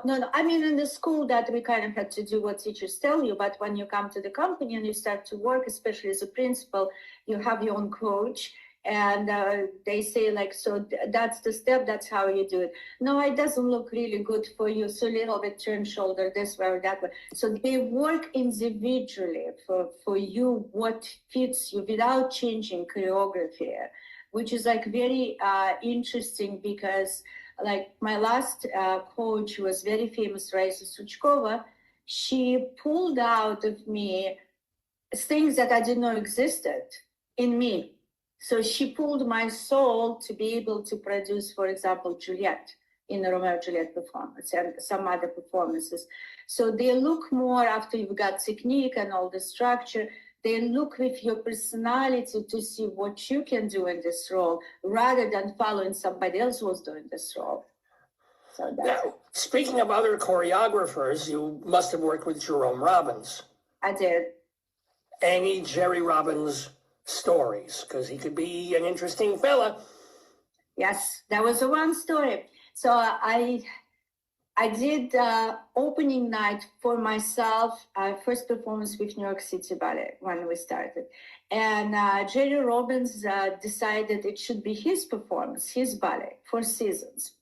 And he decided to redo on me variations which existed. And so he was choreographing. And it was a time that I felt that he got stuck, which is normal for a choreographer. And so he was walking like one rehearsal, another rehearsal, not being satisfied. And I was getting cold, and I thought, what's the matter with him? But, you know, I didn't say it. And then one rehearsal, he comes and he said, no, this is wrong. And tiny bit showed me dissatisfaction. And I looked at him, and that's a true story. I said, who do you think you are? And I walked out of the room. Wow. He treated me after that like a with glove. Everything great. Yes, sometimes the way to deal with a bully is to just, wow. Good for you. Good for you. Now, was it hard for you, or because you have to choreograph lots of young ballerinas and dancers and things like that, to go from the classical ballet to doing things that are in the realm more of, not even Martha Graham, but say Bill T. Jones or modern-ish, real modern stuff, Mark Morris or whoever? For me, myself, you're asking. Yeah. It was to either do or to teach, yeah. Teaching, no, not modern. I didn't teach, but I danced, and it was challenging because I work with Elvin I work with Glenn Tetley, who's completely away from classical ballet, right? And I found it fascinating because this is exactly why I came here, like to learn. It's totally different body movement, but if you put your brain into it, if you realize that I really want to learn that, then it basically works out. Now, getting back to the life story thing. So you're traveling, you're in Australia, you're going all over the place, you're getting settled in New York, but you did go back to Russia at least one time in 1991. So Right. about, 15, 20 years since you left. What was that like? Chaotic. Life in Russia at the time, it was during Yeltsin, it was like chaos. I don't think that they knew exactly what they were doing. I was very scared to cross the border. When you arrive in Moscow, it was just like very uncomfortable. The reason, as much as it looked very tempting to go back to Russia, dance some Balanchine pieces, it was a small group, and we danced in Kremlin with 6,000 seats, totally full, all performances, 6 performances were sold out. Stage is huge. This is where previously I danced with Bolshoi. And so that was really tempting, but it was a fear for me because I defected. The reason I actually made up my mind because I knew NBC television will be following me every step of the way. That helps. Yeah. I had a chauffeur, and then I had basically bodyguards with the cameras, so they filmed everything. But it was difficult. It's difficult, exciting, but you really had to concentrate because people from Bolshoi and other theaters came to see. So let's see what happened, for example, to her. Did she go down, like in her level? And doing the first performance, showing a different style of dance in front of people who, audience who wanted to see you and audience who came to criticize. And I didn't fail. It was great. It was great. And then, of course, it was televised and showed in the US. So memories were wonderful, but Russia itself was very destabilized, and it was like you didn't know. I mean, what is good, what is not good. I chose to speak with Russians who were like in a hotel or so in English, because then they answer you nicely. If you spoke Russian, they will not answer you nicely. Oh my God, that's wow. Have you been back since 91? Yeah, many times. Oh, many times. So everything's pretty, you can go, there's no hard feelings on their side or anything like that. No, actually, at some point, I guess it was 2018 that Russians gave me like an evening in a theater for actors where they celebrated my life. Wow. That's the one thing I forgot to ask about the defection thing. Your parents were probably still alive. My mother. Yeah. I mean, at what point, was there a point where you thought you'd never talk to her or see her again, let alone talk to her? Or was for phone calls okay? I mean, how did that all work out? Phone calls were okay. First, it was, I think, arranged possibly by FBI or whatsoever that I could call. And, but quite often they were interrupted. There wasn't much conversation that my mother was crying, and I was trying to to explain, and it was like for quite some time. But then after Perestroika, she was able to come to the US, and then I took her to France, to Paris, and some other places. And she went with me to Saratoga, North Carolina, Outer Banks, and she's seen me dance, of course, here, and then she's seen me dance in Russia coming.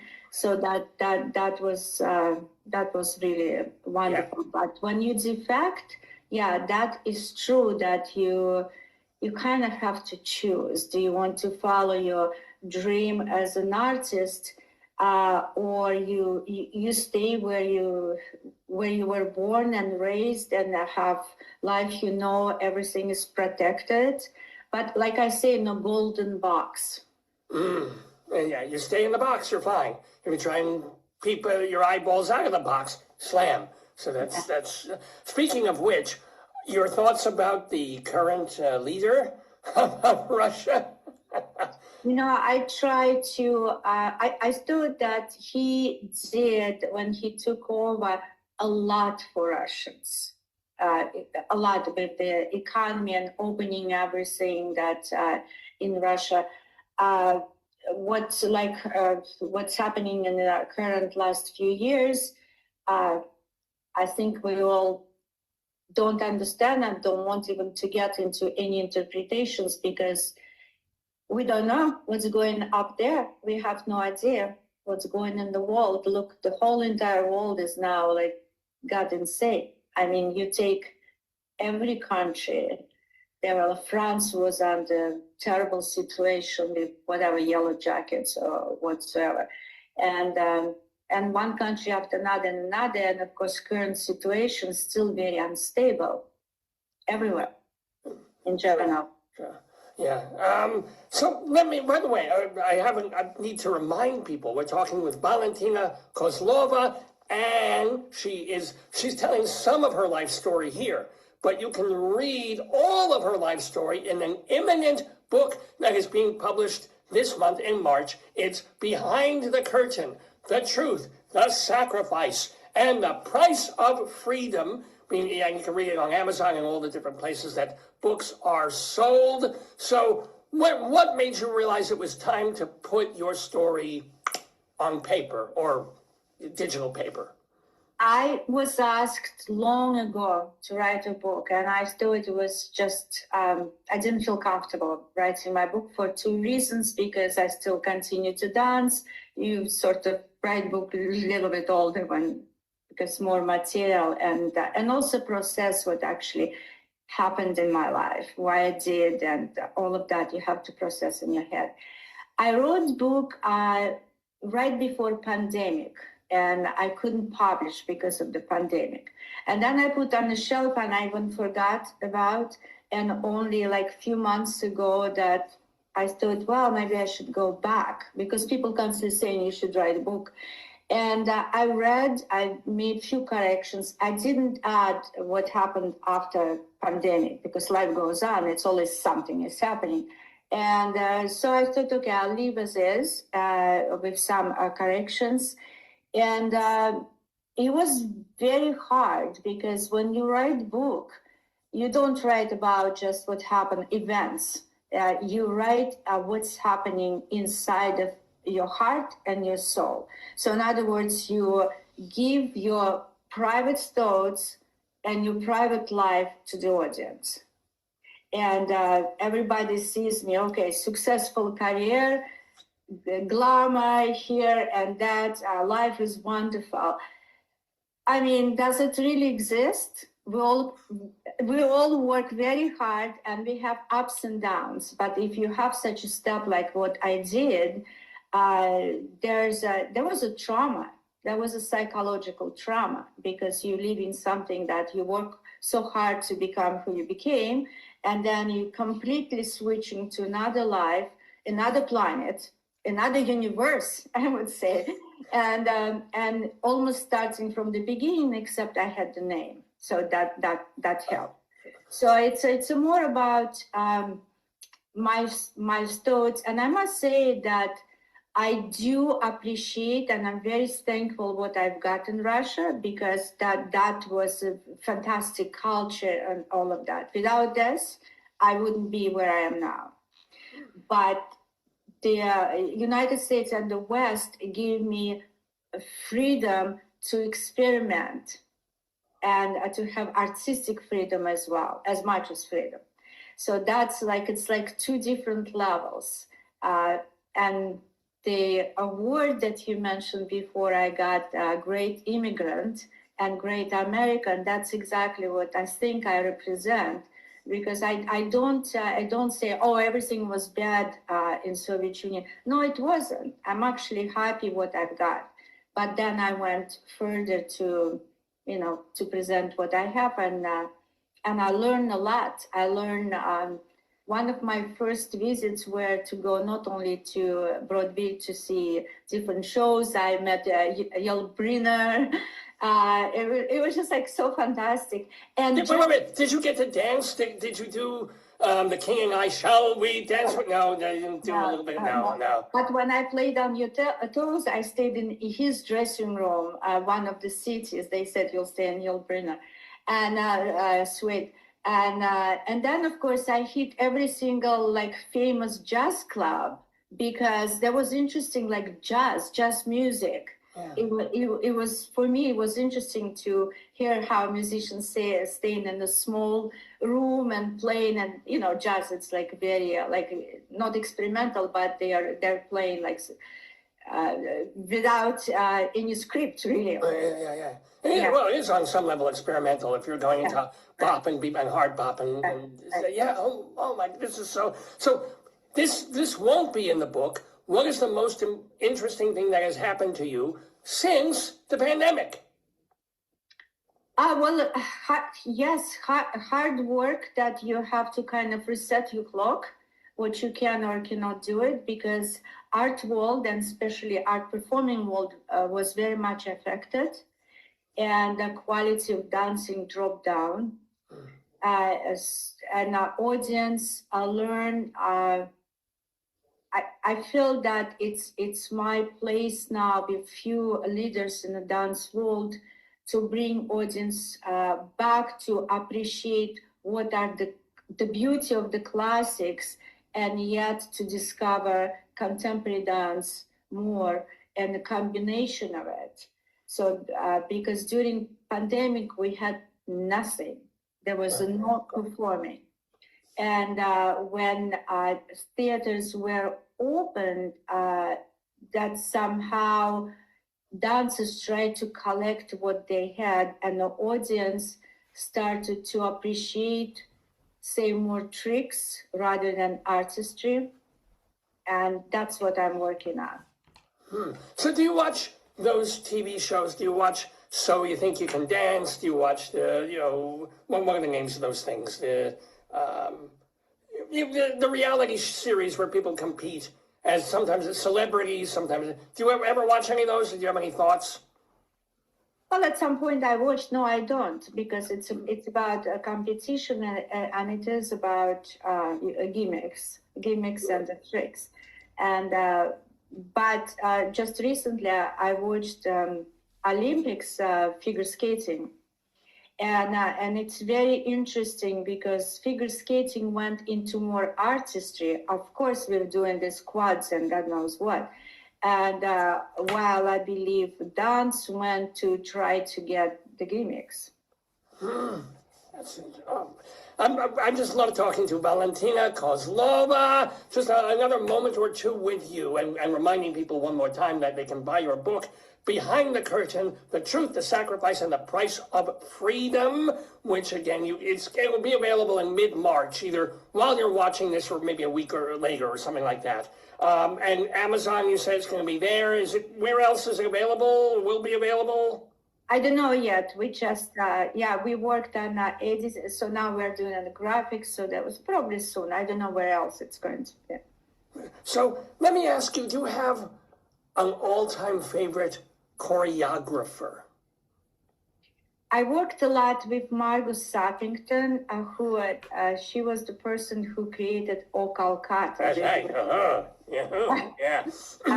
I never seen. I just recently actually got film of that, and I was like, oh my God, I could not believe what I've seen. But apparently that when we met as a dancer and choreographer, there was a connection between us, because she told me later that I was her muse, because she was taking her choreography from my knowledge and education of dance, and she also challenged me in things that I never done it, so it worked very well. Other than that, I loved many choreographers. I danced Krenko, I danced Roland Petit, I loved Glenn Tetley, I worked with Elvin Ailey. Robbins was very interesting, of course, Balanchine, but personally for me, Margot sort of fit me very well. And like in April, I'm going to dance a little piece for Audrey. She's doing some performance. And so I told Margot, I said, let's re-choreograph this. I'm not going to dance on point. It's like a comedy or some sort. It's more acting. But nevertheless, for me, it's like the most important. I'm missing, believe it or not, being backstage with darkness when you do warm up while dancers already on stage and you wait for your peers. I love that, because then I feel I'm still there. I'm still a dancer, so to a certain degree. Still a dancer and also a choreographer. What is, it's an idiotic question, but what is the most important thing that you try to convey to all the young, aspiring ballerinas and ballerinos who come to you? If there's a will, there's a power. Everything is possible. You just have to put your mind into it. And almost every day I remind them when I give like something very difficult, and they usually like nervous laugh. They're like laughing. And I said, look, it's really that simple. And I explained how to do it. And I said, please do it. And they do it. They do it right on the spot. So I said, you see, why you didn't believe into yourself? You always have to believe. Yeah, maybe it will not work exactly right now, today, and maybe not tomorrow, but you will achieve. So you have to believe in positiveness. Otherwise, how can you live in general? Well, I'm generally a very negative soul, but I'm incredibly positive and optimistic talking to this woman, Valentina Kozlova. Please, please, please go get her book, Behind the Curtain, The Truth of Sacrifice and the Price of Freedom. And by the way, where is that performance you're going to be giving? Is it in the United States? Where are you doing it? Yes, it will be in New York City in St. Jean. They have small stage. You probably will get more information from Audrey. Yeah, great. Well, yes, I thank certainly Audrey Ross for putting this interview together. I wish you much more dance, much more joy, much more positive things. Valentina, a delight. And now I can say it, shalom and das vidanya. Shalom and das vidanya. Thank you so much. Thank you. Bye-bye. Bye. Oh, look, there was me. Now I'm back. This is me, Rabbi Sol Solomon. So, yes, thank you ever so much to Valentina Kozlova. Do read her biography when it comes out. Read my writings, which are rabbinical reflections. They're mini sermons, and they're all on my website, shalomdamit.com. Shalomdamit.com. I'll be doing a rabbinical reflection on this very episode, and it will be me dipping into my mailbox to read your letters, your comments, your expressions of hatred for me, and commenting upon them. But right now, something very, very different, a very fun aspect of this Dave's Gone By program, which, by the way, is our 1023rd episode. Can you believe we've been doing this 1,023 times? Yes, yes. And we're live on this Saturday, March 7th, 2026. So, we have a brand new story time for you, which is basically, Dave will usually do this, but sometimes I do, when there is Jewishness connected, and there is today, because our story time will have to do with a Jewish-oriented children's book. Let me get the music ready there. The book is Fanny's Big Idea, How Jewish Book Week Was Born. Yeah, they're running short on ideas for children's books, ladies and gentlemen, but why not? Why not, I say, here on Dave's Gone By, Storytime. Play, goddammit. There it is.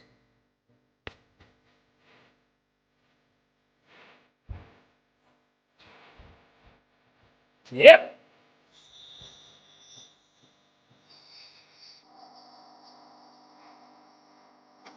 Yep.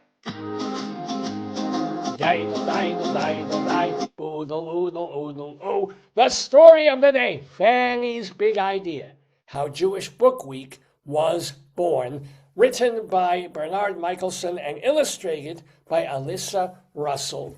Let's take a look. Look, Jewish things. You got here, a hot steaming cup of borscht.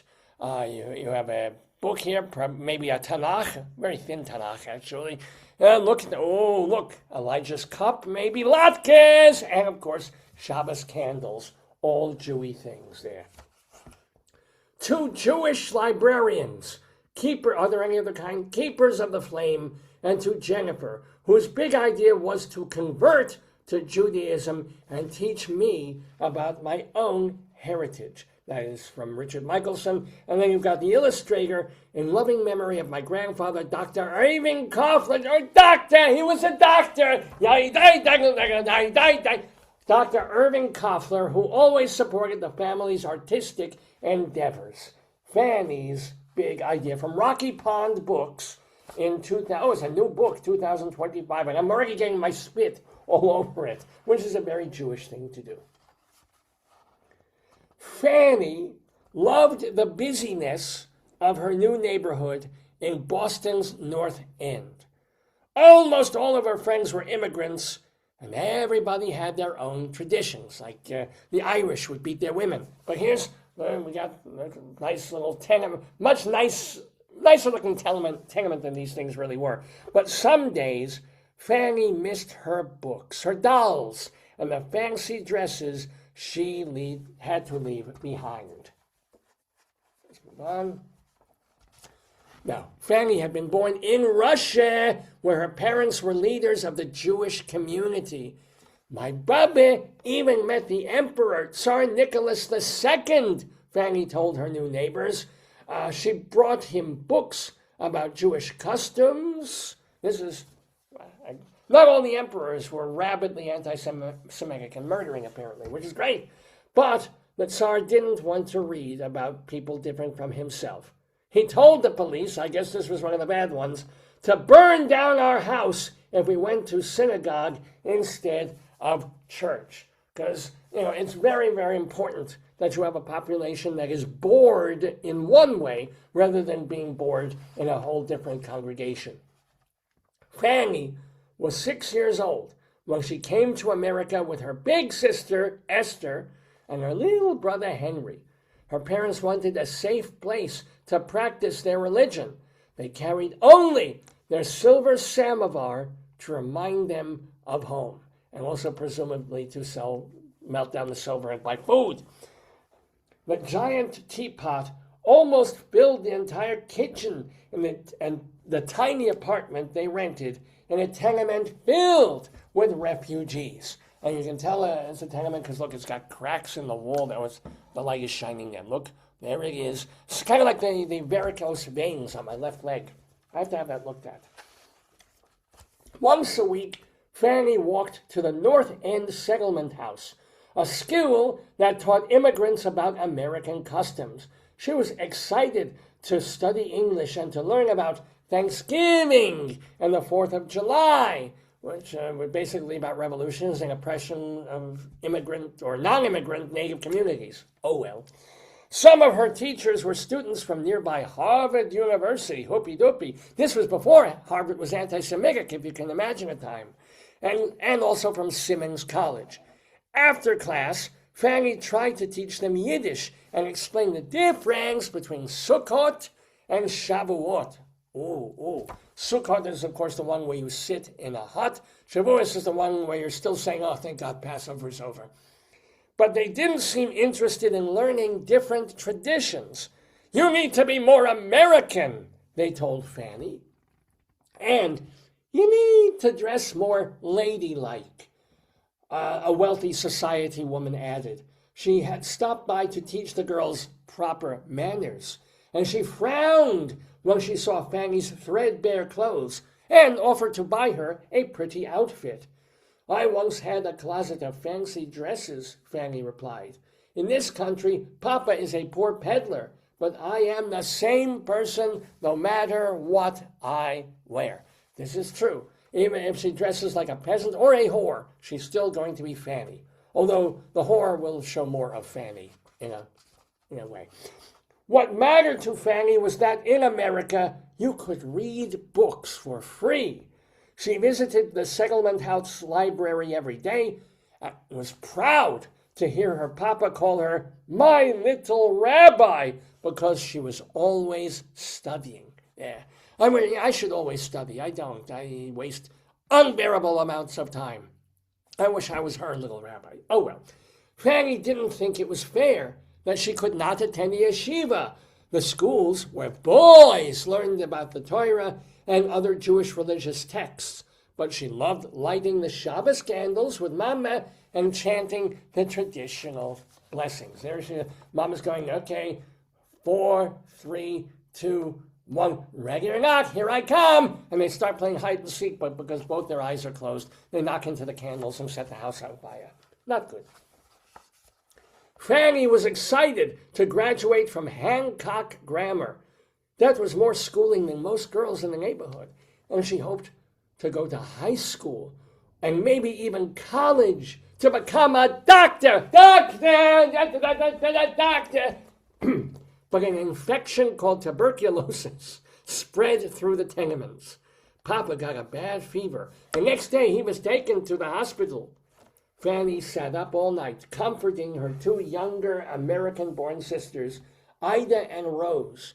She knew Papa was never coming home. It was time to find a job and help Mama. So, sadness, darkness.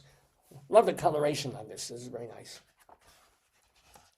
After her father died, Fanny's neighbors offered advice.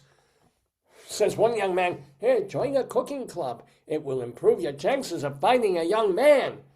And not bad advice, actually. The little housekeepers teach embroidery and machine stitching. Every woman, says another woman, needs to know how to use a washboard and to fold laundry. Stop going to the library. No man will want a wife whose head is filled with facts. I could say some things, but I don't think my dear wife Miriam Libby would. Okay, I'll just go on. I will join a club, Fanny answered, but I do not intend to be treated like a cat. All girls should learn to take care of themselves. Which is, I'm sorry, it's a little bit oxymoron. No, what's the word? Contradictory.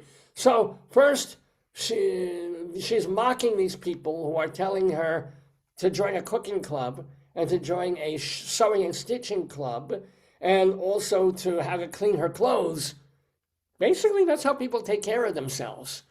So mock all you want, but Fanny walked straight to the North Bennett Street reading room, where Miss Edith Guerriere, a librarian who, unlike Fanny, had a derriere, at the Boston Public Library had started the Saturday Evening Girls Club to prove that immigrant girls were as smart as everyone else.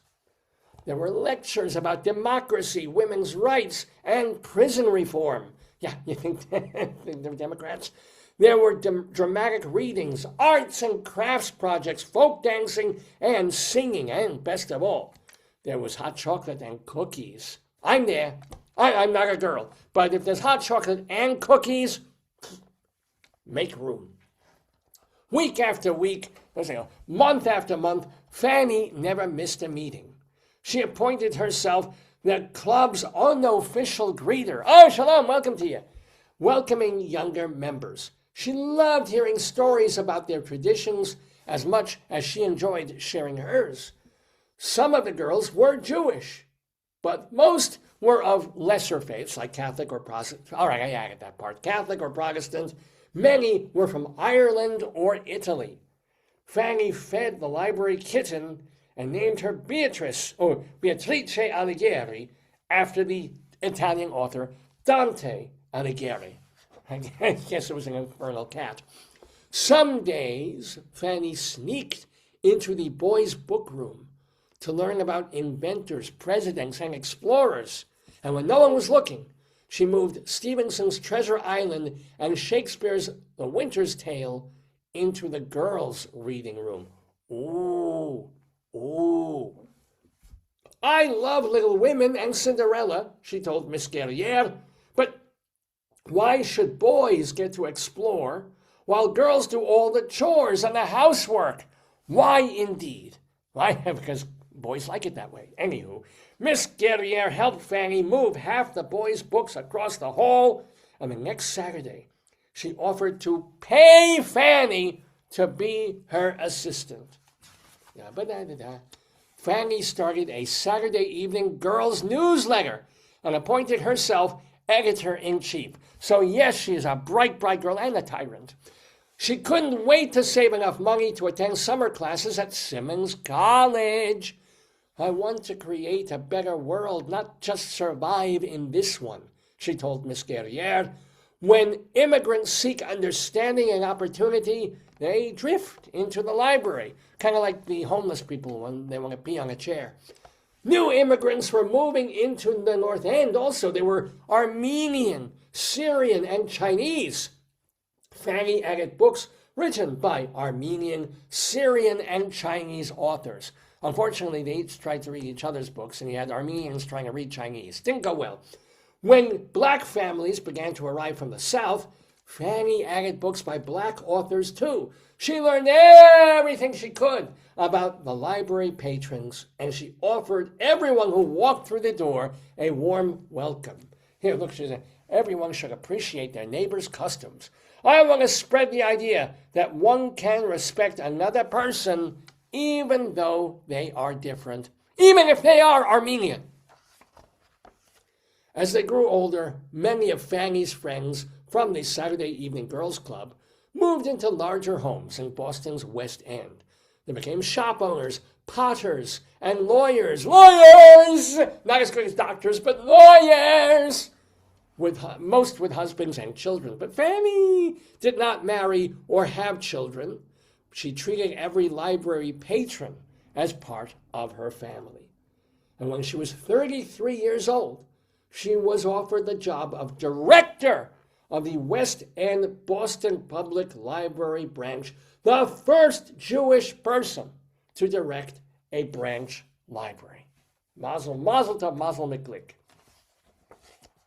Fanny made a list of which books had been checked out of her library most often. Let's see. 67% were Fanny Hill, children's books. She loved Winnie the Pooh, Wizard of Oz, Rebecca of Sunnybrook Farm, and Heidi, but nobody was bringing home books about their own culture.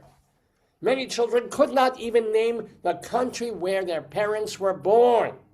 Their parents had been so busy learning American customs, they forgot to pass down older family traditions. So, Fanny starts to think to herself, the great mass of Jewish people are not interested in books written by Jews or about Jews. They celebrate Christmas and the 4th of July instead of the Jewish holidays. How can I help them have pride in their history and culture? How can I teach them about the flavorless tastelessness of matzah? How can I teach them about a ram's horn that makes basically one sound and no real discernible, listenable music? How can I teach them about a yarmulke that covers a bald spot but not enough of it? These are important things to get across. Fanny set up a menorah. This was in the days when you could do this in public buildings, and hung signs in English and Yiddish. She even decorated a Christmas tree so that her non-Jewish patrons would feel welcome too. She made a display of books by Jewish authors, and it was the first collection of Jewish books to be exhibited in a public library in the United States, except for the fact that half the books in the friggin' library are going to be by Jews anyway. She wrote to libraries and synagogues across the country and urged them all to make similar displays. Libraries can be a dispenser or disperser. I don't know if it's a dispenser or a disperser. I'll dispense with that for the moment. The book is an aid to goodwill and universal brotherhood.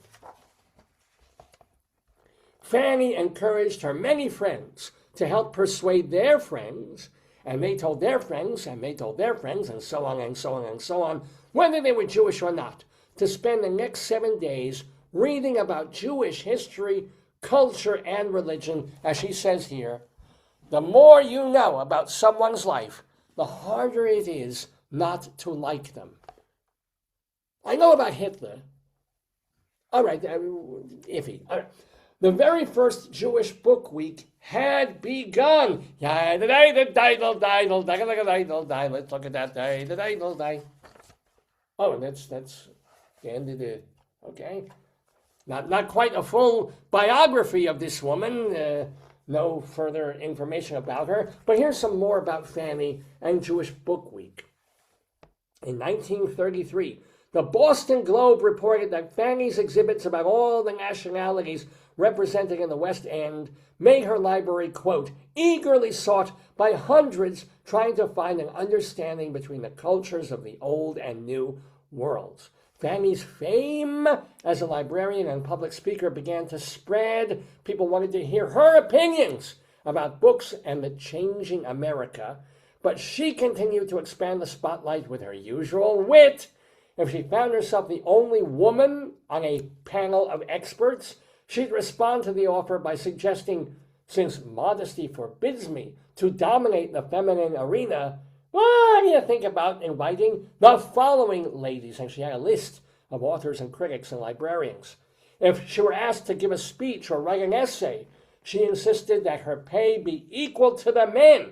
If women writers were ignored in year-end reviews, she would be the first to speak out. Has it never occurred, she wrote, to you gentlemen, that in a land where women are taking a vital part in the war effort, we might be included in the annual... I'm merely passive-aggressive. I merely call this omission to your attention. Climbing the ladder of the public library system, she faced sexism and anti-Semitism. Quote, as a Jewess, you have to compete not only 50-50, but a little more. I use the feminine gender because library work is definitely carried on by women. There are a few men in the profession, unless they are in executive positions at the top, and certainly very few Jewish men. Throughout her career, she went to prisons to teach inmates about Jewish customs so that they know that when they're doing an anti-Semitic incident and shanking a Jew, they understand the person that they're shanking. She conducted Passover Seders behind bars and sent prisoners books. She retired in 1958 and died on December 26th, day after Christmas. Why would I know that? 1961. She never married, she had no children, and this is not the kind of book to wonder if she was... But she helped raise generations of devoted book lovers. Jewish Book Week, this is longer than the friggin' book. Jewish Book Week continued to grow each year as more libraries around the country made displays and lists. The National Committee of Jewish Book Week was founded in 1940. Fanny was the chair. 3 years later, the Jewish Book Council was formed, and that expanded into Jewish Book Month, of which she was honorary president. In 1950, the National Jewish Book Awards were established, and there's interfaith understanding throughout Jewish books and festivals across the country. Today, the council has over 120 member organizations and 1,300 programs being conducted each year. It's too much material for me to even be funny about here. After the success of Jewish Book Week, Fanny originated Negro History Week, Catholic Book Week too, And she even pitched a Boston Red Sox book week. That never went beyond Massachusetts. So, Fanny Goldstein. Oh, Fanny Goldstein, there's her last name. The children's room of our public libraries, she said, are where the foundations of a better world are being laid. Well, she wasn't getting laid, so I might as well lay some foundations. We need more on race and religious discrimination and on democracy, on goodwill and tolerance. We need literature which will yield respect for all heritage and cultures. The end, and here she is, little Fanny, creating a wonderful thing. Jewish Book Week, and as we say, Negro History Week, Boston Red Sox weeks, Dave's bunion on his foot week. Every possible thing that you can write and read about should be explored, tolerated, understood, even celebrated. This is the idea. This is what we want in the world. As she said, it's not 100% true, but if we learn more about the other person, we are more likely to empathize and understand and tolerate and celebrate that other person.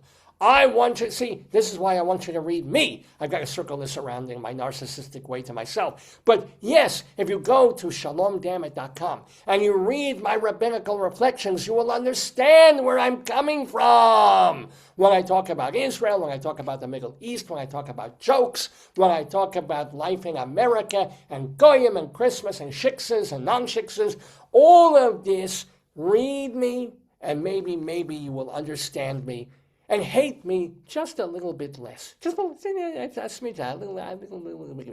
Okay, it just remains for me to again wish you a happy post-Purim. And yes, we're just a couple of weeks away from the holiday of Pesach. So start getting everything beseder, getting everything in order.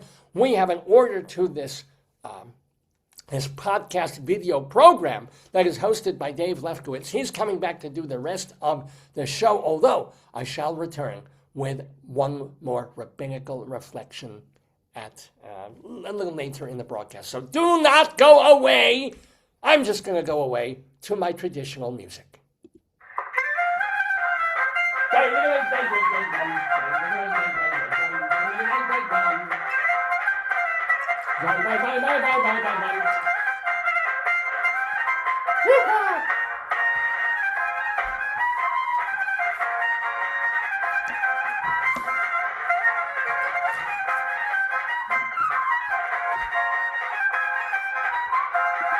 Well, thank you, Rabbi Sol Solomon. Thank you so much. And yes, we will see more of him shortly. He will be coming back to go through his mailbox, and respond to readers' and viewers' comments. Looking forward to that. Also looking forward to our Colorado Limerick of the Damned. Did we get everything? I'm just like, the show's been rolling along very, very quietly, in gear, pleasantly. I feel like I've been leaving stuff out, but I haven't. We've done StoryTime. We've had that wonderful interview with Valentina.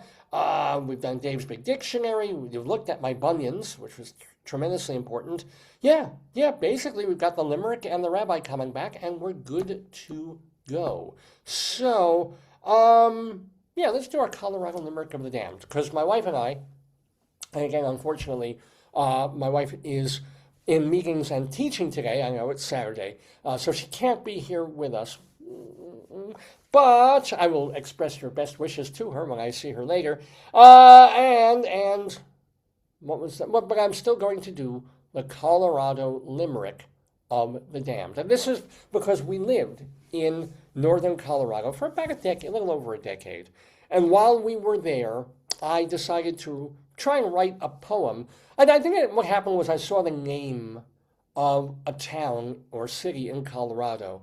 And I thought, I can rhyme that. I can make a funny poem of that. And I did. And then I thought of another one. And then I thought, let me do this a few times. Let me see some other names of Colorado places. And it became a thing. My hoarder instinct took over. And I'm like, how many of these can I do? A dozen? Maybe 24? More than 300 later, here we are, many years later, and I still bring in a brand new Colorado Limerick of the Damned every week on Dave's Gone By. And this week, we're going to Codo, Colorado. Not like the Japanese Koto. It's Codo. C-O-D-O. Colorado. I've never heard of it either.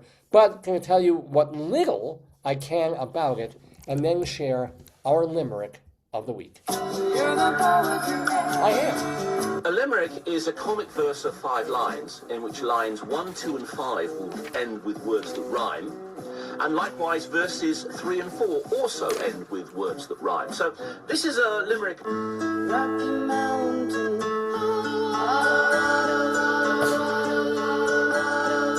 Yes, Colorado, indeed. We go for our limerick. We call it a limerick of the damned because it's an amusing, generally risque, and since I'm writing them, often vile and disgusting poem, using the name of a town as the key rhymed word 3 times in the limerick. So, how's this one?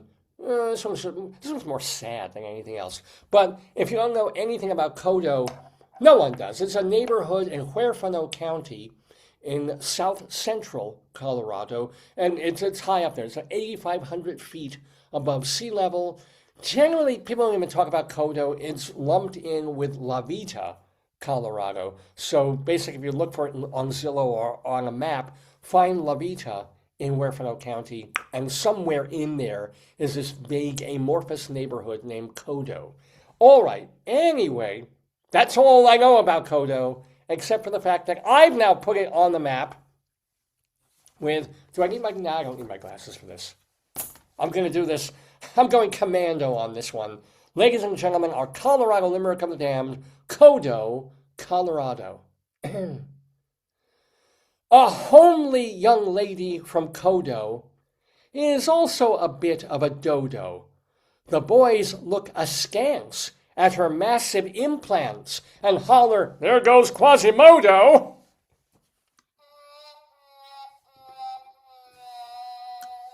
Yeah, you think it's easy? You write one of these for weeks and weeks on end. But anyway, if you have an issue with any aspect of the show, including our Colorado limericks, please write to davesgoneby@aol.com. davesgoneby@aol.com. I try and read every letter that comes in. Also, all your messages right on our Facebook page, whether you message me directly or you post under our shows. So sometimes I'll try and give a thumbs up or something, but I literally try to see everything that you send me, and I'm very, very happy for the response. I don't do this for money.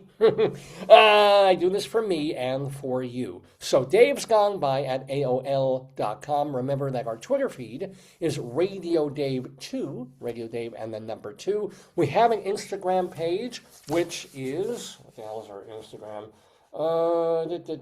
David.Lefkowitz. We even have a blue sky. Dave's Gone By. But mainly, you're going to want to center on a couple of places. First of all, davesgoneby.com, our main website, which is where our archives reside. So if you want to listen to our 50th program, our 350th program, our 950th program, and everything in between, basically every show we've ever done is available there for free. Now, the first something like 600 or 700 shows were audio only. They were on the radio or on internet radio. And then, of course, we started recording these 7 or 8 years ago and then putting them as videos. All of that at davesgoneby.com at your leisure. All the celebrities we talked to, all the non-celebrities we talked to, all our skits, all our music. When we used to be on radio, we played a lot of music too. That's had to stop over the past few years because of copyright rules. But those old shows, they're there. So, we used to do a segment called Bob Dylan, Sooner and Later, which was 3 or 4 songs in a Bob Dylan segue on a certain theme. I love doing that, but that can't do it anymore. But our old shows, they're still up there, davesgoneby.com. We also have our archives at archive.org, archive.org. Just look for Dave's Gone By there. Every episode we've done, every interview we've done is at archive.org, just like on our website too. It's like having the same material in two places in case one has Wi-Fi or internet, whatever issues. We have our audio archives at castbox.fm, so if you're just into the podcast aspect of the show and still consider it a radio program, which it is, you can go anywhere. Just plug in, take it as a podcast, and be on the train, be at the gym, be wherever you listen to your podcasting content. We can be there with you. Castbox.fm. We have a YouTube channel. Most of our stuff is there as well. It's Dave's Gone By. Yeah, we're there. If you want to find an old episode, if you want to find an interview or a skit or a Rabbi Sol Solomon rabbinical reflection or one of my comedy or parody songs, all of that is easy to find, especially if you go on davesgoneby.com and use the browse function or the search bar. Well, we still have, usually we end with our Colorado Limerick of the Damned, but we've got Rabbi Sol coming back where he goes into his mailbox, and we will get to that as soon as I remind you that Valentina Kozlova's book is going to be coming out, so look for that. Want to thank also Audrey Ross for setting up that interview with her. And I want to thank, of course, Rabbi Sol Solomon. His website, shalomdammit.com, has his rabbinical reflections, has his stage show that was taped live off Broadway and then cut professionally and looks beautiful and is I think, wonderful. He's also got his TV show that he did 10 episodes of on Long Island cable television about a decade and a half ago. It's all there at shalomdammit.com. But they were both on the program today, right? March 7th, 2026. What about folks who have been on this show long before today? We've been on the air for almost 25 years. So, yeah, what are they up to? What are the folks who were on our show 10 or 15 or 22 years ago? What are our friends of the Daverhood doing? Well, we can tell you because that's our segment. It's Friends of the Daverhood.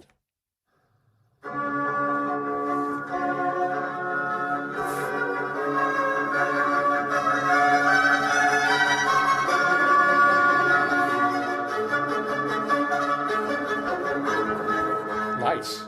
Thank you, Hayden. Okay, our friends of the Daverhood. These are people whom we think of as friends and family because they've been on our show at some point. For example, recently we had we've had rabbis on the show other than Rabbi Sol Solomon. One of them is Rabbi Deborah Zecker, and she's a cabaret performer as well as a retired rabbi emeritus. Well, after she did our show a week or two or three later, she decided to take a vacation trip to Israel, where she was going to stay a few days, where she is continuing to stay a few days. Please, as Rabbi Sol would say, lehi zaher, be safe. Nobody's allowed to get out of the country for the moment because of what's going on there. So stay safe, Rabbi Zecker, and thank you so much for being with us just a couple of weeks ago. Today and tomorrow, this weekend, go to the Laurie Beachman Theater to see Finding Dorothy Parker with our friend in the neighborhood, Ann Harada, in it. Now through March 22nd, you have the one-man play Tide, featuring our recent friend of the neighborhood, Jason Carmichael, that is off Broadway at Alpha Omega Studio on 70 East 4th Street. Then, tomorrow, Sunday, Scott Siegel's Broadway musical brunch. See it at 54 Below in Manhattan. On Monday at 7 o'clock, Bob O'Hare, speaking of cabaret people, he is doing his tribute to actor and singer Robert Preston, and that is at Don't Tell Mama on West 46th Street this Monday night, 2 days from today. Now through March 12th, at the York Theater, they're doing a new musical called Count of Monte Cristo, which features our friend Karen Ziemba. Molly Carden, she has her one-woman show called I Came Back for Molly, and that is being performed at the Theater Row Theater now through the middle of March. Now through early April, Darius DeHaas is off-Broadway in About Time, a play at the Marjorie S. Dean Little Theater. Honestly, I'm not sure if that's a play or a musical, but I do know that Darius DeHaas is in it. Now, through the middle of April, David Cale's play The Unknown, which features TV and Broadway actor Sean Hayes, is at off-Broadway's Studio Seaview Theater in Midtown. And then, of course, our classic friends of the Daverhood, Evan Seplow, founder and editor of StageBuggy.com, Vicky Quaddy, who's doing Late Night Catechism in and around Chicago and other shows about nuns. Then David Sheward, he writes theater reviews for TotalTheater.com. You can hear Darren DeVivo and his radio show Noises from the Valley on Friday evenings on WKZE Radio.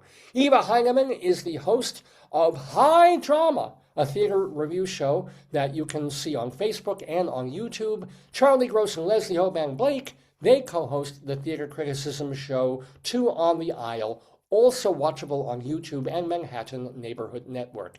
Jim Caruso's Cast Party every Monday night at Birdland. Vince Giordano and the Nighthawks, they have shows Monday and Tuesday nights at Birdland in Manhattan. David Kenny's radio show Everything Old is New Again happens Sunday evenings on WBAI Radio. And read Bill Boggs' blog, Bill Blogs. It's at BoggsSubstack.com. And those, my friends, are the friends of the Daverhood.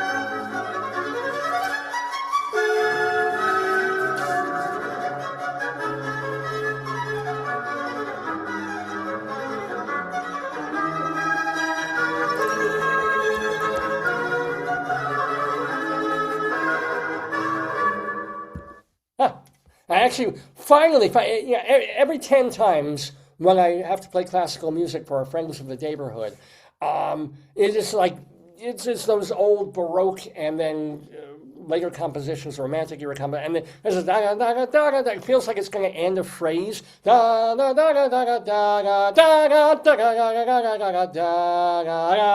like, when you stop, just give me a moment to stop. Every once in a while, I get there, and there's a place like I can pause it. P.Q. Bach used to make fun of that in his compositions too. But anyway, it's 11:30 or so in the Daverhood Eastern Time on this March 7th, 2026. You're watching the 1023rd episode of the Dave's Gone By Facebookio Podcastio Programmio of the Stream. I'm Dave Lefkowitz. My darling and adorable wife couldn't be on the show today, but we give her our love. Who can and was be on the show today is Rabbi Sol Solomon. He did our story time. He talked to Valentina Kozlova, but he is, as we said, doing triple duty, which is painful. He needs Vaseline for that, to round off the show with a new mini sermon. It's a rabbinical reflection. He's done more than 200 of them, which you can read and listen to at shalomdammit.com.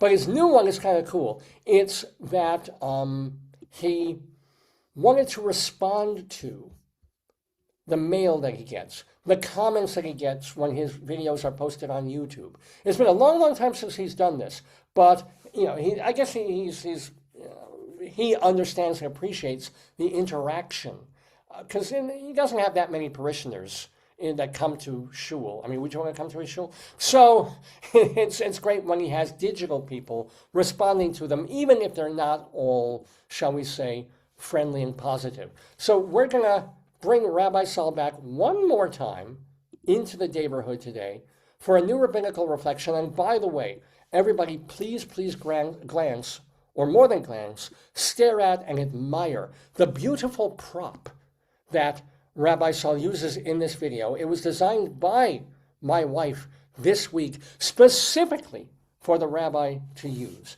So I'm going to open this up to full size. Oh, I got to share my screen too. Did I? I didn't do that yet, did I? Nope, got to do it. Hold on. This is the one. Okay. No, I don't. That's not the one that I want. Hold on. Yeah.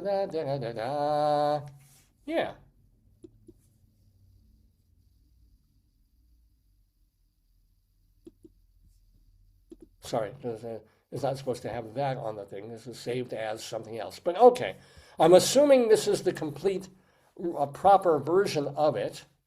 I'm sure hoping it is. We'll see. Ladies and gentlemen, here's Rabbi Sol with a rabbinical reflection.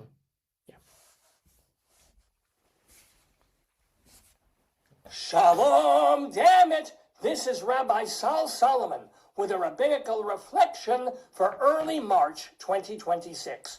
My friends, I do so much talking and sermonizing in these rabbinical reflections, sometimes I forget that being a clergyman goes both ways. I don't go both ways. I like the from pussy. But in terms of relating to you, my flock, I should take more opportunities to acknowledge your responses, give feedback to your feedback, if you will, and you will. So, in this reflection, I am skinny dipping into my mailbox to reply to your queries with the naked truth. So, let's take a look. Ta-da! Back in June of last year, I expressed worry that Zoran Mamdani would become the mayor of New York City, which, alas, came to pass. A YouTube viewer wrote, Zoran's refusal to acknowledge the existence of Israel as a Jewish state during the debate is telling. Darn tootin' it's telling, and I told you so. Big surprise that last week's joint attack by the United States and Israel on Iran led Mamdani to hyperventilate about what he termed a catastrophic escalation in an illegal war of aggression. No word about the thousands of Americans who died directly or indirectly at the hands of the last two cockamamie Khomeinis. No memory of the American hostages held for more than a year during the Carter administration. No acknowledgement of the mass executions these dictators have ordered of their own people all the way from 1988 through last week. Zoran, you may think President Trump is a bad guy. Sometimes he is a bad guy, but he took out a worse guy. And if you ignore the difference, you're dumber than the left-wing schmucks who voted for you. Also, last summer, go back into the mailbox here. When media was running the false narrative of Palestinian children languishing because Israel was blocking their food supplies, an Arab Facebooker chided me. He wrote, you laugh on Palestinians dying of hunger. No, I don't laugh on Palestinians dying of hunger. I laugh at Palestinians dying of hunger, but only because it's not true. Or, if it were true, it's because Hamas created the conditions for starvation. They started a war with an act so barbarous, starvation is too good for them. And might I add that a Jewish poster then joined the conversation thread and wrote, spot on, Rabbi, preach on. I will, my friends. And I do have a spot on my x-ray that my neurologist is looking at. Oh, but wait, there's more. Responding to my February reflection about anti-Zionist, semi-intellectual hypocrite Noam Chomsky showing up in the Epstein files, a YouTube viewer with a Greek name so long you have to breathe twice in the middle of it wrote, God bless you, Rabbi Sol Solomon. And he followed it with emojis of an Israeli flag, a Greek flag, and two fingers making the peace sign. All I can say is, thank you, Ilios. I am honored to know that you are right behind me, which is the Greek way. Finally, a Mr. Where is he? Richard J. Fader of Fort Lee, New Jersey writes, Dear Rabbi Solomon, aren't you worried that by toppling the Iranian government, we are further destabilizing a region that is already a powder keg? Fair question. Of course I'm worried. I'm worried about everything. I worry about putting too much fabric softener in with my dress socks. But as for making the Middle East worse, is that even possible? Not to mention that after we struck Tehran, The Iranians responded by bombing not America, but Saudi Arabia, Qatar, Bahrain. Hey, maybe if we pull their coattails, they'll bomb Lebanon and Syria too. After 50 years of Sharia shit, Iran has the chance to become a real country again. And when populations of nearby caliphates and oligarchies see that change is possible, those dominoes just might fall too. Let the liberals kvetch. How dare Donald Trump institute regime change? Only Congress can do that. Well, since the hostage crisis, 24 Congresses had the chance to knock out the supreme leaders of Iran. Instead, they bobbed and weaved and allowed terrorists to land blow after blow in Israel, America, and around the world. No question, Iran could become our next Afghanistan.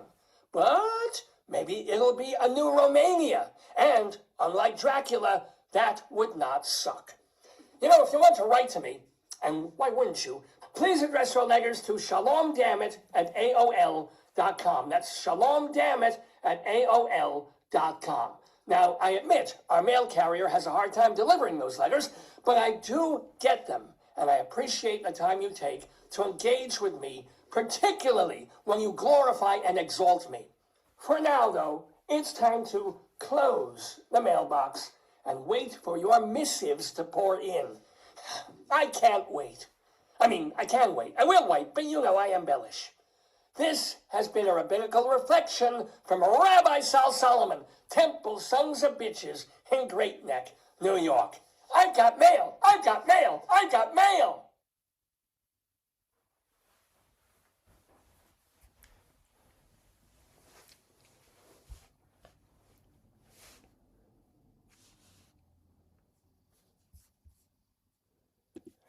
So yes, as the Rebbe mentioned, if you want to write to him, shalomdammit@aol.com is the place, so that if he gets enough of those, he can do another response video. Because I think he had for all his rage and anger, I think he kind of enjoys.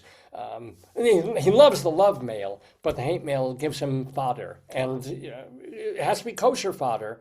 But he does enjoy some fodder now and again, as do I. You want to write to me, davesgoneby@aol.com. I remind you again, is the way to do that. Well, we're probably going to end this puppy early today. And that's okay. That's all right. We've done a yeoman's work kind of show here. Look at what we done. We had Greeley Times, Dave's Big Dictionary, Bunion Watch, StoryTime, the interview with Valentina Kozlova, a rabbinical reflection, Friends of the Daverhood, our Colorado Limerick, woohoo, and even had time to talk about the world and politics. There's really not that much to say, except between now and then, I do believe tonight is the night that we change our clocks. And since the very beginning of this program, I've gone on and on about this, about the ridiculousness of Easter and whatever savings time. Again, you might or might not be a fan of our current president, but I think he's trying to end the nonsense, and they're working out a compromise where it will be a half hour, right? So all the people who have to get up really early in the dark won't be, and the people who have to work a little bit late and come home in the dark, they'll find a middle ground and then make it go all year long. Why not? Get it done. Just do it. We don't need special farm things anymore. Just pick a time, make it that time all year round. And then perhaps we could maybe work on figuring out why 8 p.m. in California is 11 o'clock Eastern, and why we can't just figure, okay, California's 8 p.m. is a lot lighter than ours, or something like that. I can't. I'm not going to go there. I'm not going to go there. All I am going to say is that we should be back next Saturday, which will be March 14th, 2026, with the 1024th episode of the show. And it's going to be a great one. I know this already, because Rabbi Sol will be back, and he will again have a couple of things he'll be doing. First of all, he'll have a rabbinical reflection where he will, since it'll be a couple of days before St. Patrick's Day, He's got a special Irish-related St. Patrick's rabbinical reflection all about the word begorah. You're not going to want to miss that. Plus, more importantly, Rabbi Sol will be doing an interview with Brantley Hall. You can go Google him. You can read about him. He's a professor. He's actually a professor in Maryland. Don't know him personally, but he's been working on this device, and it's made him, or at least it's made the device kind of, so it's got a little bit viral in terms of its intentionality. He's doing a study from which he hopes, I'm sure, to get an article or two done, not to mention to learn something about the human gut, the biomes and the alveoli, whatever the hell we got down there in our intestines, by designing a thing, an object, a little sticker almost, that goes into your underwear and counts your farts. He has hundreds of thousands of dollars of grant money, really, to study this. You put it in the tuchus part of your underpants, male or female, and it will measure through, I think, nitrogen, how many times during the day you break wind. Meanwhile, cancer goes on. So Rabbi Sol cannot resist the opportunity to interview the scientist and the academic who has thought of this, is instituting it. There's actually a website where you can go on and get on a waiting list if you want to take part in this study. It's totally non-invasive. It goes in a garment that you wear for a couple of days. So there's nothing internal going into where. So if you're interested, it's something, look it up. The guy's name is Brantley Hall, and the device measures farts. It does. It does. So you are absolutely going to want to be here next Saturday for the 1024th episode of the Dave's Gone By Show. I'm Dave Lefkowitz. I want to thank you for being with us today for this one. Let's see, spring ahead. So we're going to lose an hour this week. Sorry. But, really, what were you going to do in that hour? Sleep a little more? Tug the old... No, it's gone. And your days, suddenly, 7 o'clock at night, it's going to be beautifully light out, and you're going to love it. Anywho, love you guys for watching the program, which we know is Dave's Gone By. Dave's gone by. Dave's gone by. Dave's gone by.